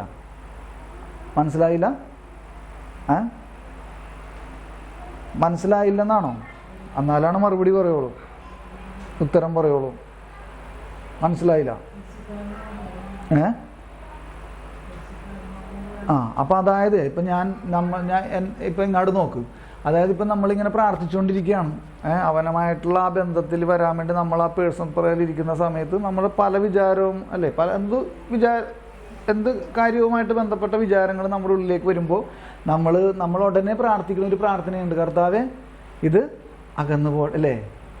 എന്താ പറയണത്? നമ്മൾ ഇത് അകന്ന് പോട്ടെ എന്ന്, അല്ലെങ്കിൽ അത് മാറിപ്പോട്ടെ എന്നുള്ളൊരു രീതിയിലുള്ള പ്രാർത്ഥനാ രീതികൾ നമ്മൾ പഠിപ്പിക്കപ്പെട്ടിട്ടുണ്ട്, നമുക്ക് പറഞ്ഞു തരാറുണ്ട് ചില ആൾക്കാർ. അങ്ങനെയൊക്കെ നമ്മളും ഒരു കാലത്ത് പ്രാർത്ഥിച്ചിരുന്നു. പക്ഷെ ഇവിടെ പറയണത് എന്താണെന്ന് വെച്ച് കഴിഞ്ഞാൽ, ആ പല വിചാരത്തെ വേട്ടയാടാനല്ല പോകേണ്ടത്, മറിച്ച് ഹൃദയത്തിലേക്ക് മടങ്ങി വരിക മാത്രം. എന്ന് പറഞ്ഞാൽ നമ്മുടെ ഹൃദയത്തിലിരിക്കുന്ന കർത്താവെ, എന്നിൽ വസിക്കുന്ന ത്രിത്വമേ, ഞാൻ പറയണ മനസ്സിലാവുന്നുണ്ടോ? പല വിചാരങ്ങളുടെ പുറകെ പോകാതെ, അതിനെ വേട്ടയാടാതെ എന്ത് ചെയ്യണം? ഹൃദയത്തിലേക്ക് മടങ്ങി വന്നിട്ട്, കർത്താവെ, ഇപ്പോൾ ഈ വരുന്ന പല വിചാരമുണ്ടല്ലോ, ഇതിനേക്കാൾ ഉപരിയായി ഞാൻ നിന്നെ എന്ത് ചെയ്യണു? സ്നേഹിക്കുന്നു എന്ന് പറയുന്നിടത്താണ് ഇതിൻ്റെ കാര്യം കിടക്കുന്നത്. എന്ത് മനസ്സിലാക്കുന്നു? നമ്മൾ പല വിചാരത്തെ വേട്ടയാടാനല്ല നമ്മൾ പോകേണ്ടത്. അതിൻ്റെ പുറകെ പോയാൽ അതിൻ്റെ കെണിയിൽ വീഴും. മനസ്സിലായോ? അതിനെ വേട്ടയാടാൻ ശ്രമിക്കാതെ എന്ത് ചെയ്യണം? ഹൃദയത്തിലേക്ക് മടങ്ങി വന്നുകൊണ്ട്, എന്നിൽ വസിക്കുന്ന പിതാവും പുത്രനും പരിശുദ്ധാത്മാവുമായ ത്രിത്വമേ, ഈശോയെ, ഞാൻ നിന്നെ സ്നേഹിക്കുന്നു. ഇപ്പം എൻ്റെ ഉള്ളിൽ വരുന്ന ചിന്ത, അതിനേക്കാൾ ഉപരിയായി ഞാൻ നിന്നെ ചിന്തിക്കുന്നു. ഇത് മാറിപ്പോകാനല്ല പ്രാർത്ഥിക്കേണ്ടത്, മറിച്ച് അവനെ സ്നേഹിക്കുന്നു എന്ന് പറയുന്നിടത്താണ് പല വിചാരത്തെ നമുക്ക് കീഴടക്കാൻ പറ്റുക. മനസ്സിലാവുണ്ടോ? മനസ്സിലായോ? അതാണ് അതിൻ്റെ. ഇതൊക്കെ പെട്ടെന്ന് ഇങ്ങനെ വായിക്കുമ്പോഴേ നമുക്കത് മനസ്സിലാവില്ലേ പെട്ടെന്ന്. എന്നിട്ട് പിന്നെ ഇനി കൂടുതൽ അത് മനസ്സിലാവും. പല വിചാരങ്ങളെ വേട്ടയാടാൻ ശ്രമിക്കുന്നത് അവയുടെ കെണിയിൽ വീഴുന്നതിന് സമമായിരിക്കും. എന്തെന്നാൽ നാം എന്തിനോട് ആസക്തി പുലർത്തുന്നുവോ അതിനെയാണ് പല വിചാരം വെളിപ്പെടുത്തി തരുന്നത്. നമുക്ക് എന്തിനോടാണ് ആസക്തി, അതെന്തോ ആകാം. അപ്പം അതിനോടാണ് അതുമായിട്ട് ബന്ധപ്പെട്ടായിരിക്കും നമ്മുടെ വിചാരം പോകണം. ആ പല വിചാരത്തിൽ വെളിപ്പെടുത്തി തരുന്നു. കർത്താവിൻ്റെ മുമ്പിലുള്ള വിനീതമായ ഈ അവബോധം, അവിടുത്തോടുള്ള സവിശേഷമായ സ്നേഹം നമ്മിൽ ഉണർത്തുക. കണ്ടോ? അവിടുത്തോടുള്ള സവിശേഷമായ സ്നേഹം നമ്മിൽ ഉണർത്തുന്നത് എങ്ങനെയാണ്? അവിടുത്തോടുള്ള സവിശേഷമായ സ്നേഹം നമ്മിൽ ഉണർത്തുന്നത് എങ്ങനെയാണ്? ഈശോയെ, ഞാൻ നിന്നെ സ്നേഹിക്കുന്നു. ഇത് തന്നെ ഏറ്റവും വലിയ പ്രാർത്ഥനയാണ്. നിങ്ങൾക്കൊന്നും പ്രാർത്ഥിക്കാൻ പറ്റണില്ലെങ്കിൽ നിങ്ങൾ എന്ത് ചെയ്യണം? അല്ലെങ്കിൽ ഞാനും എന്ത് ചെയ്യണം? ഈശോയെ, നിന്നെ ഞാൻ സ്നേഹിക്കുന്നു. എന്നിൽ വസിക്കുന്ന ഈശോയെ, ഞാൻ നിന്നെ സ്നേഹിക്കുന്നു. ഇങ്ങനെ ഒരു 10 അല്ലെങ്കിൽ 20 പ്രാവശ്യം ഒന്ന് പറഞ്ഞു നോക്കി. അപ്പം ആ അഭിഷേകത്തിൽ വരുന്നത് കാണാൻ പറ്റും. ആത്മാർത്ഥമായിട്ടാണ് അതിനെ അങ്ങനെ പറയണമെങ്കിൽ. അനുഭവം കിട്ടാതെ ഒരാളും മുന്നോട്ട് പോകില്ല.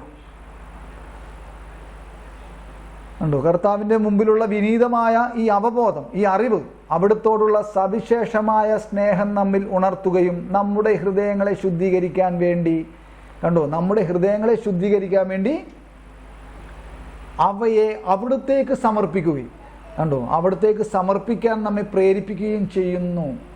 നാം സേവിക്കേണ്ട യജമാനനെ തിരഞ്ഞെടുക്കുന്നിടത്താണ് ആ പോരാട്ടം നടക്കുന്നത്.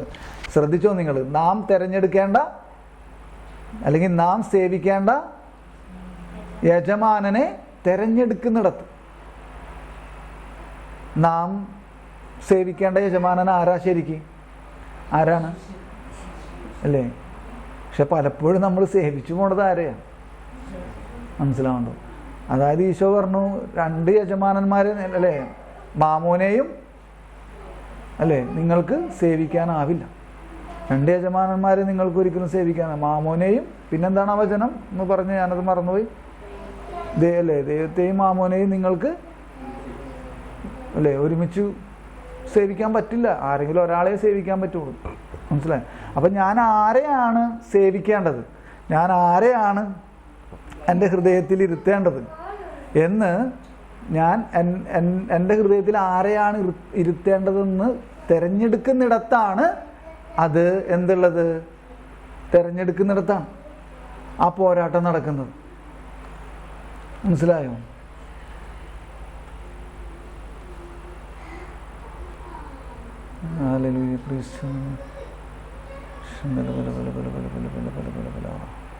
ഇനി 2000 അപ്പം ഇതൊക്കെ പ്രാർത്ഥന. അപ്പം നിങ്ങൾക്ക് സമയം കിട്ടുമ്പോഴൊക്കെ നിങ്ങൾ ഇതൊക്കെ ഒന്ന് ചിലപ്പോൾ മനസ്സിലാകണമെന്നൊന്നുമില്ല. രാവിലെ എണീറ്റുള്ള ജ്ഞാനത്തിന് വേണ്ടിയുള്ള പ്രാർത്ഥനയും കൂടി നമ്മൾ ഇത് കഴിഞ്ഞിട്ട് ഉച്ച കഴിഞ്ഞിട്ട്. അപ്പോൾ ആ പ്രാർത്ഥനയിലൂടെയൊക്കെ ഇതൊക്കെ മനസ്സിലാക്കാനുള്ളൊരു കഴിവ് കർത്താവ് നിങ്ങൾക്ക് തരും. ഈ 2731 വായിക്കാൻ പോണേ കേട്ടോ. 2731. പ്രാർത്ഥിക്കാൻ ആത്മാർത്ഥമായി ആഗ്രഹിക്കുന്ന, കണ്ടോ, ശ്രദ്ധിക്കണം കേട്ടോ, പ്രാർത്ഥിക്കാൻ എങ്ങനെ ആഗ്രഹിക്കുന്നവരെ? ആത്മാർത്ഥമായിട്ട് ആഗ്രഹിക്കുന്നവരെ നേരിടുന്ന വേറൊരു വൈഷമ്യമാണ് ആധ്യാത്മിക വരൾച്ച. കണ്ടോ, ആധ്യാത്മിക വരൾച്ച. അതായത് ഒറ്റ വാക്കുള്ളൂ അതിന്, പ്രാർത്ഥിക്കാനൊന്നും തോന്നണില്ല നമുക്ക്. ഇത്ര അഭിഷേകത്തിൽ ഇത്ര യേശുവിനെ സ്നേഹിക്കണമെന്ന് പറഞ്ഞിട്ടും എനിക്ക് പ്രാർത്ഥിക്കാനേ തോന്നണില്ല. മനസ്സിലാവുണ്ടോ? ഇതാണ് ഒറ്റ വാക്കിൽ പറഞ്ഞ ആധ്യാത്മിക വരൾച്ച. ധ്യാനാത്മക പ്രാർത്ഥനയ്ക്കിടയിൽ ചിന്തകളോടോ ഓർമ്മകളോടോ ആധ്യാത്മിക വികാരങ്ങളോട് പോലുമോ യാതൊരു അഭിരുചി. കണ്ടോ, അതായത് ചിലപ്പോൾ പറഞ്ഞു കേട്ടിട്ടുണ്ട്, ഇപ്പം എനിക്ക് തന്നെ അനുഭവം ഉണ്ടായിട്ടുണ്ട്. ചിലപ്പോൾ നമ്മൾ ഈ വിശുദ്ധ കുർബാനയെ കുറിച്ചൊക്കെ ഇത്രയും നമ്മൾ പറയാൻ പോയിട്ട് ചിലപ്പോൾ ഒരു ബലിയർപ്പണം ചിലപ്പോൾ എനിക്ക് ഒരനുഭവം ഇല്ലാതെ, മനസ്സിലാവുണ്ടോ, ഒരനുഭവം ഇല്ലാതെ കൊടുത്ത് ഞാൻ എന്ത് മനുഷ്യനാണെന്നായിപ്പോവും എനിക്ക്. മനസ്സിലായോ? ഒരനുഭവം ഇല്ലാണ്ടായിപ്പോവും.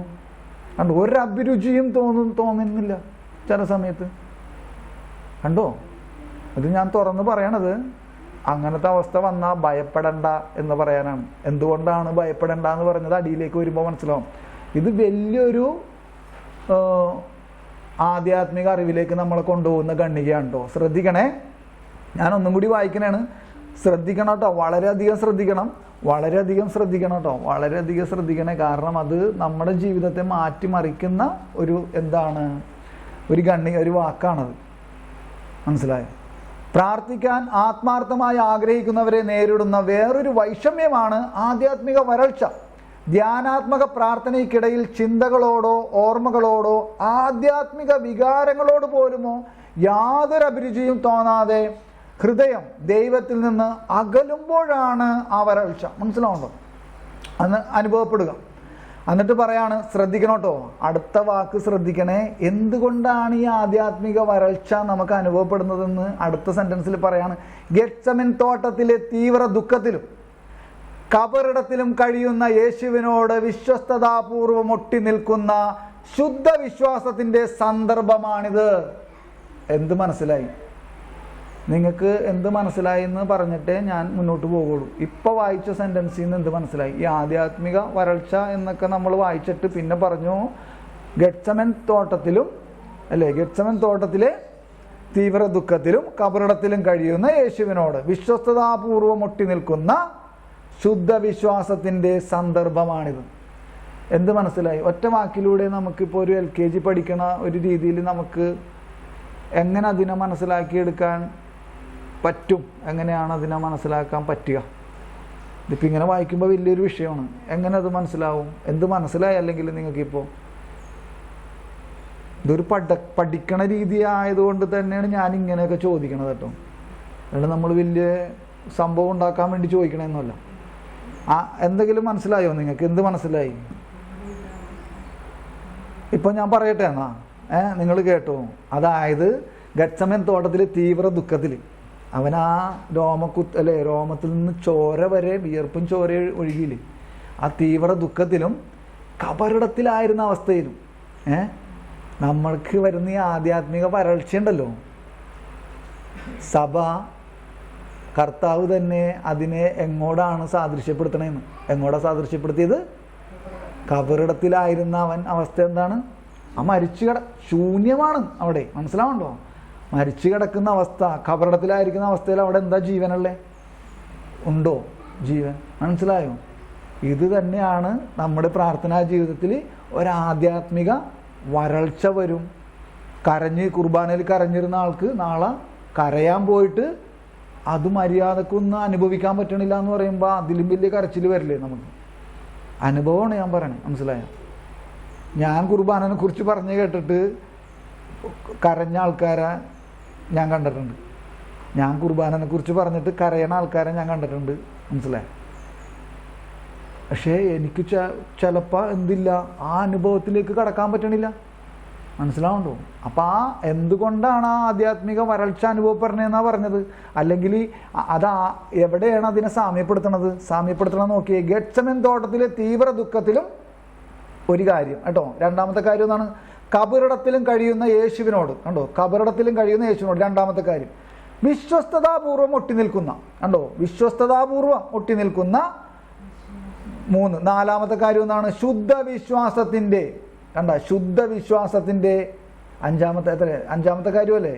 ഇനി സന്ദർഭം. അപ്പം എന്ത് സന്ദർഭമാണ് ഈ ആധ്യാത്മിക വരൾച്ച എന്നത്? എന്ത് സന്ദർഭവുമായിട്ടാണ് കൂട്ടിയിണക്കണേ? യേശു കബറിടത്തിലായിരുന്ന അവസ്ഥയും യേശു ഗത്സമൻ തോട്ടത്തിൽ പ്രാർത്ഥിച്ച ആ പ്രാർത്ഥനയുടെ നിമിഷങ്ങളെയും നമ്മുടെ ഈ ആധ്യാത്മിക വരൾച്ച, മനസ്സിലായോ, കൊണ്ട് ചേർത്ത് വെക്കുകയാണ്. ഇത് എവിടെയെങ്കിലും കേട്ടിട്ടുണ്ടോ നിങ്ങളിത്? എവിടെ കേട്ടിട്ടുണ്ട്? ഇതുപോലെ എവിടെ കേട്ടിട്ടുണ്ട്? ഇതിൽ ഇങ്ങനെ CCCയിൽ ഇപ്പം ഞാൻ പറഞ്ഞത് എവിടെ കേട്ടിട്ട് അങ്ങനെയല്ല. ഞാൻ ചോദിക്കണത് ഇതുപോലെ ഇവിടെ എഴുതി വെച്ചേക്കണത് പോലെ എവിടെ കേട്ടിട്ടുണ്ട്? ഞാൻ പറഞ്ഞതുപോലെ എവിടെ കേട്ടു എന്നല്ല ഞാൻ ചോദിക്കണത്. പലരും പല രീതി പറഞ്ഞിട്ടുണ്ടായിരുന്നു, നിങ്ങൾ കേട്ടിട്ടുണ്ടാവും. പക്ഷെ ഈ ഇവിടെ എഴുതിയിരിക്കുന്നത് കണ്ടു. അപ്പം ആധ്യാത്മിക വരൾച്ച വരുമ്പോൾ നമ്മൾ ഭയപ്പെടണോ? പരിഭ്രമിക്കണോ? പേടിക്കണോ? വേണോ? എന്താ വേണ്ടത്? അപ്പോഴെന്താണ്? കർത്താവേ, നീ കബറിടത്തിലായിരുന്ന അവസ്ഥയാണല്ലോ ഇപ്പം എനിക്കെന്ന് പറഞ്ഞ് അതിനോട് താതാത്മ്യപ്പെടാൻ നമ്മൾ ശ്രമിക്കണം. എനിക്ക് പ്രാർത്ഥിക്കാൻ പറ്റണില്ല എന്ന് പറഞ്ഞ് കരയാൻ നമുക്ക് പറ്റും. നീ പശ്ചാത്തപിക്കാത്തത് നിനക്ക് പശ്ചാത്താപമുണ്ടോ എന്ന് ചോദിച്ചതുപോലെ നിനക്ക് പ്രാർത്ഥിക്കാൻ പറ്റണില്ല എന്ന് പറഞ്ഞുകൊണ്ട് നമുക്കൊന്ന് കണ്ണു നിറയാൻ പറ്റും. അതാണ് ഏറ്റവും വലിയ പ്രാർത്ഥന. ഇത് ഞാൻ 4.5 വർഷം ഞാൻ പേഴ്സണൽ പ്രയർ ചെയ്യാൻ വേണ്ടി 4.5 വർഷം കണ്ടിന്യൂസ് ആയിട്ട് ഞാൻ പേഴ്സണൽ പ്രയർ ചെയ്യാൻ വേണ്ടി എണീറ്റിരിക്കുന്ന സമയത്ത് വെറുതെ ഇല്ലേ കണ്ണ് നിറഞ്ഞു ഒഴുകുമായിരുന്നു. 4.5 വർഷവും അങ്ങനെ കണ്ടിന്യൂസ് ആയിട്ട്. പിന്നീട് എനിക്ക് ആ പുതിയ വീട് വെച്ച് പുതിയ വീട്ടിലേക്ക് മാറിയിട്ട് എനിക്ക്, കാരണം ഒരു റൂമിലാണ് ഞങ്ങൾ കിടന്നത്, ഒരു കട്ടിൽ, അടുക്കള, ഒറ്റ റൂമിലാണ്, ബാത്റൂം. ഒരാൾ വന്നിരിക്കുകയാണെങ്കിൽ വളരെ പ്രയാസമാണ്. അങ്ങനെ ഞങ്ങൾ 3 പേരും കൂടി കിടന്നിരുന്നത് 5 കൊല്ലം മുമ്പ്. 5 കൊല്ലം ഇപ്പോൾ ആ പുതിയ വീട് വെച്ചിട്ട്. അപ്പം ആ 4.5 കോവിഡിന് മുമ്പ് വരെയുള്ള 4.5 കൊല്ലവും ഞാൻ, അപ്പം അവൾ ഇവിടെ കിടക്കണു, അപ്പോൾ ഒരു കട്ടില്ല. അപ്പം ഞാൻ ചിലപ്പോൾ ആ ഒരു ചെറിയൊരു ഗ്യാപ്പിൽ, അപ്പോൾ അവിടെ എലി വരും, പാറ്റ വരും, പഴുതാര വരും, മനസ്സിലായോ? അപ്പം അവിടെ എങ്ങനെ ഇരുന്ന് ഞാനപ്പോൾ എണീറ്റൊന്ന് ലൈറ്റിട്ടൊന്ന് പ്രാർത്ഥിക്കാൻ ഒരു രൂപക്കൂടെ ഒന്നുമില്ല. അപ്പം അങ്ങനെ ഇരുന്ന് പ്രാർത്ഥിക്കണം 4.5 വർഷം. അതാണ് ദാരിദ്ര്യം. അതെ, അത് ഭയങ്കര. ആ പുതിയ വീട്ടിലോട്ട് കയറിയിട്ട് എനിക്ക് അങ്ങനെ ഒന്ന് നീര് വന്നിട്ടില്ല. ഞാനത് തുറന്ന് പറയണതാണ് നിങ്ങളോട്. എന്ന് വെച്ചിട്ട് എനിക്ക് ദൈവാനുഭവം എന്നല്ല ഞാൻ പറയണേ, തെറ്റിദ്ധരിക്കരുത്, മനസ്സിലാവണ്ടോ? അപ്പോൾ പുതിയ വീട് വെച്ച് ഇനി പ്രാർത്ഥിക്കാൻ പറ്റൂലേ എന്നൊന്നും വിചാരിച്ചേക്കണ്ട. അപ്പം ഞാൻ എൻ്റെ ഒരു ഇത് ഞാൻ പറയാണ്, മനസ്സിലാവുന്നുണ്ടോ? അപ്പം ഞാനിങ്ങനെ വിചാരിച്ചിരുന്നു, രൂപക്കൂടൊക്കെ ഉണ്ടെങ്കിൽ, നല്ലൊരു വീടുണ്ടെങ്കിൽ പ്രാർത്ഥിക്കാൻ ഇതിലും നല്ലോണമൊക്കെ പറ്റുമല്ല കർത്താവേ എന്നൊക്കെ. ഞാൻ അപ്പം എന്തുകൊണ്ടാണ് നീ വീടൊക്കെ ശരിയാക്കി തരാത്തത്? അങ്ങനെയൊക്കെ ഞാൻ പറഞ്ഞിട്ടുണ്ട് ഒരു കാലത്ത്. അപ്പോൾ മനസ്സിലായി, വീട് കിട്ടിയപ്പോൾ പ്രാർത്ഥന എൻ്റെ ഇത് മനസ്സിലായോ? വീട് കിട്ടണ്ടായിരുന്നെന്ന് ഞാൻ പറഞ്ഞു കർത്താവിനോട്. അങ്ങനെ ഞാൻ അങ്ങനെ. അപ്പോൾ ഞാൻ പറഞ്ഞു വന്നത് ഇതാണ്, നമ്മൾക്ക് പ്രാർത്ഥിക്കാൻ പറ്റാത്തതിനെ ഓർത്ത് നമുക്ക് കരയാൻ പറ്റും, വിഷമിക്കാൻ പറ്റും. അതാണ് ഏറ്റവും വലിയ പ്രാർത്ഥന. പക്ഷേ ഞാൻ 4.5 വർഷം കരഞ്ഞത് പ്രാർത്ഥിക്കാൻ പറ്റാത്തത് കൊണ്ടല്ല. ഞാനപ്പോൾ ഇങ്ങനെ എന്നിൽ വസിക്കണ പിതാവും പുത്രനും പരിശുദ്ധാത്മാവ് എന്ന് പറയുമ്പോൾ എൻ്റെ കണ്ണ് നിറഞ്ഞിങ്ങനെ ഒഴുകും. കാരണം എന്താണ് ഞാൻ അന്ന് കരഞ്ഞിരുന്നതെന്ന് പറഞ്ഞു കഴിഞ്ഞാൽ ഒറ്റ വാക്കിലൂടെ എനിക്ക് പറയാൻ പറ്റും, ഞാനാകുന്ന പാപിയിൽ ഈ ദൈവം വന്ന് വസിക്കുന്നുണ്ടല്ലോ എന്നോർത്തപ്പോൾ എനിക്ക് കരച്ചിലെ അടക്കാൻ കഴിഞ്ഞിട്ടില്ല. അപ്പം ഞാൻ എൻ്റെ അടുത്ത് കിടക്കണ ഭാര്യയും കൊച്ചും അത് കേൾക്കാതിരിക്കാൻ വളരെയധികം പ്രയാസപ്പെട്ടിട്ടുണ്ട്, മനസ്സിലാവണം.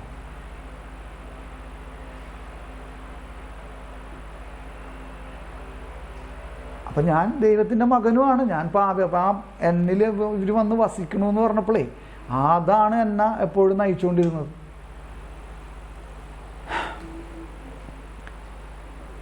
അപ്പോൾ ഈ എന്താണ് കഴിയുന്ന വിശുദ്ധ കൊട്ടി നിൽക്കുന്ന സന്ദർഭമാണിത്.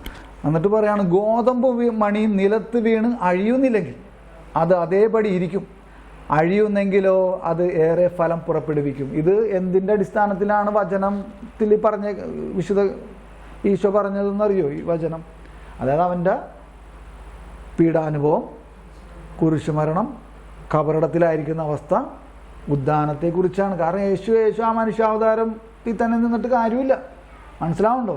രക്ഷാകര പദ്ധതി ഭൂമിയിലേക്ക് അല്ലെങ്കിൽ ഈ മനുഷ്യവംശത്തിലേക്ക് അല്ലെങ്കിൽ സർവ്വ സൃഷ്ടിചരാചരങ്ങളിലേക്കും അത് നിർഗളിക്കണമെന്നുണ്ടെങ്കിൽ എന്ത് വേണം?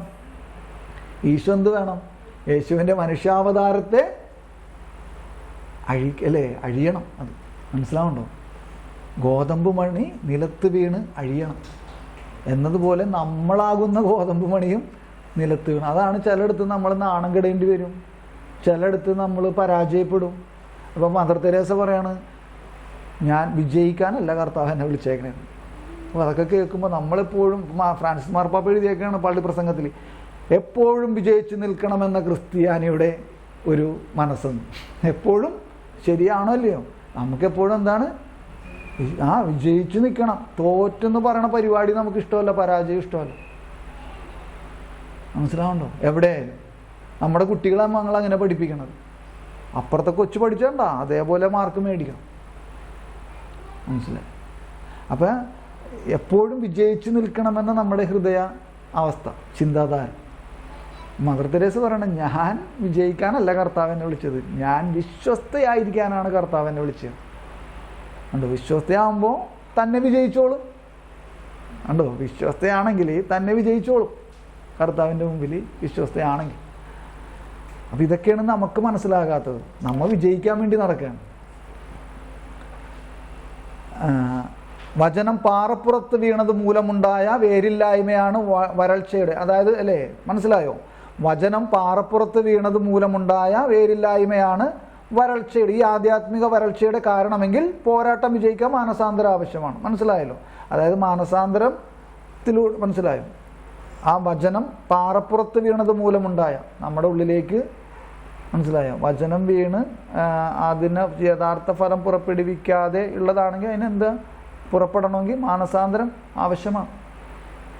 അപ്പം അതങ്ങനെ ഒരു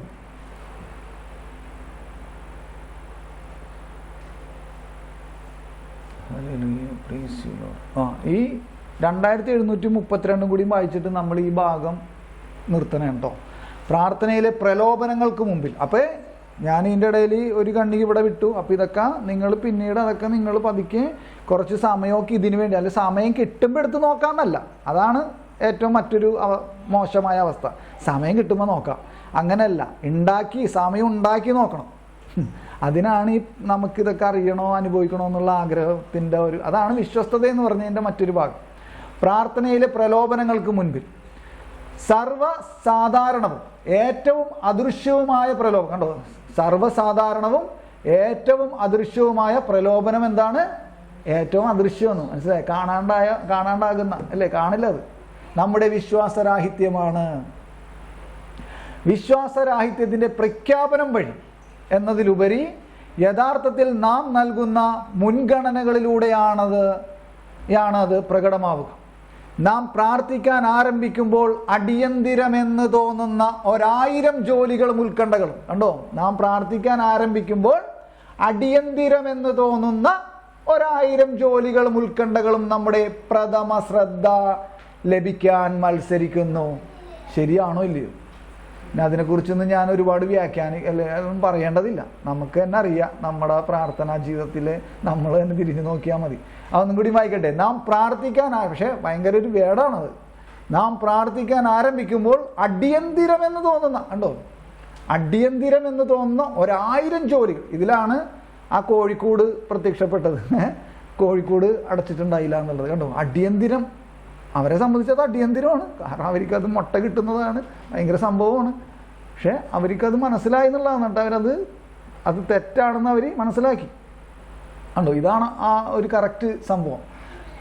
നാം പ്രാർത്ഥിക്കാൻ ആരംഭിക്കുമ്പോൾ അടിയന്തിരം എന്ന് തോന്നുന്ന 1000 ജോലികളും ഉത്കണ്ഠകളും നമ്മുടെ പ്രഥമ ശ്രദ്ധ, ആദ്യത്തെ ശ്രദ്ധ തന്നെ തിരിപ്പിച്ചളയും. കണ്ടോ? ആ തുടങ്ങാൻ, ആ ബന്ധത്തിലേക്ക് വരുത്താൻ ആ പരീക്ഷകൻ കുതന്ത്രങ്ങളിലൂടെ അവൻ നമ്മൾ സമ്മതിക്കില്ല. അപ്പം ശരിക്കും നമ്മളെ പരാജയപ്പെടുത്തുന്നത് ആരാ? നമ്മുടെ വീട്ടിൽ നമ്മുടെ ആൾക്കാരാരെങ്കിലോ നമ്മുടെ ബന്ധുമിത്രാദികളോ അയൽ രാജ്യം ആരെങ്കിലും ആണോ നമ്മളെ പരാജയപ്പെടുത്തണേ? ശരിക്കും ആരാ നമ്മളെ പരാജയപ്പെടുത്തുന്നത്? മനസ്സിലായോ? അല്ലേ ഈ കുതന്ത്രകനല്ലേ? മനസ്സിലാവുണ്ടോ? നമ്മളെ തോൽപ്പിച്ച് അവർ തോൽപ്പിങ്ങനെയൊക്കെ പറഞ്ഞ് നമ്മൾ നടക്കാം. മനസ്സിലായി? യഥാർത്ഥ തോൽവി നമ്മളെവിടെയാണ് അനുഭവിക്കണേ? മനസ്സിലായി? ആരംഭിക്കുമ്പോൾ അടിയന്തരം തോന്നുന്നു 1000 ജോലി ഉത്കണ്ഠകളും നമ്മുടെ പ്രഥമ ശ്രദ്ധ, അത് വെറും ശ്രദ്ധയല്ല, ആദ്യത്തെ ശ്രദ്ധ തന്നെ നമ്മൾ അവിടെ അടിത്തറ തന്നെ പൊട്ടിച്ചു കളയാണ്, ലഭിക്കാൻ മത്സരിക്കുന്നു.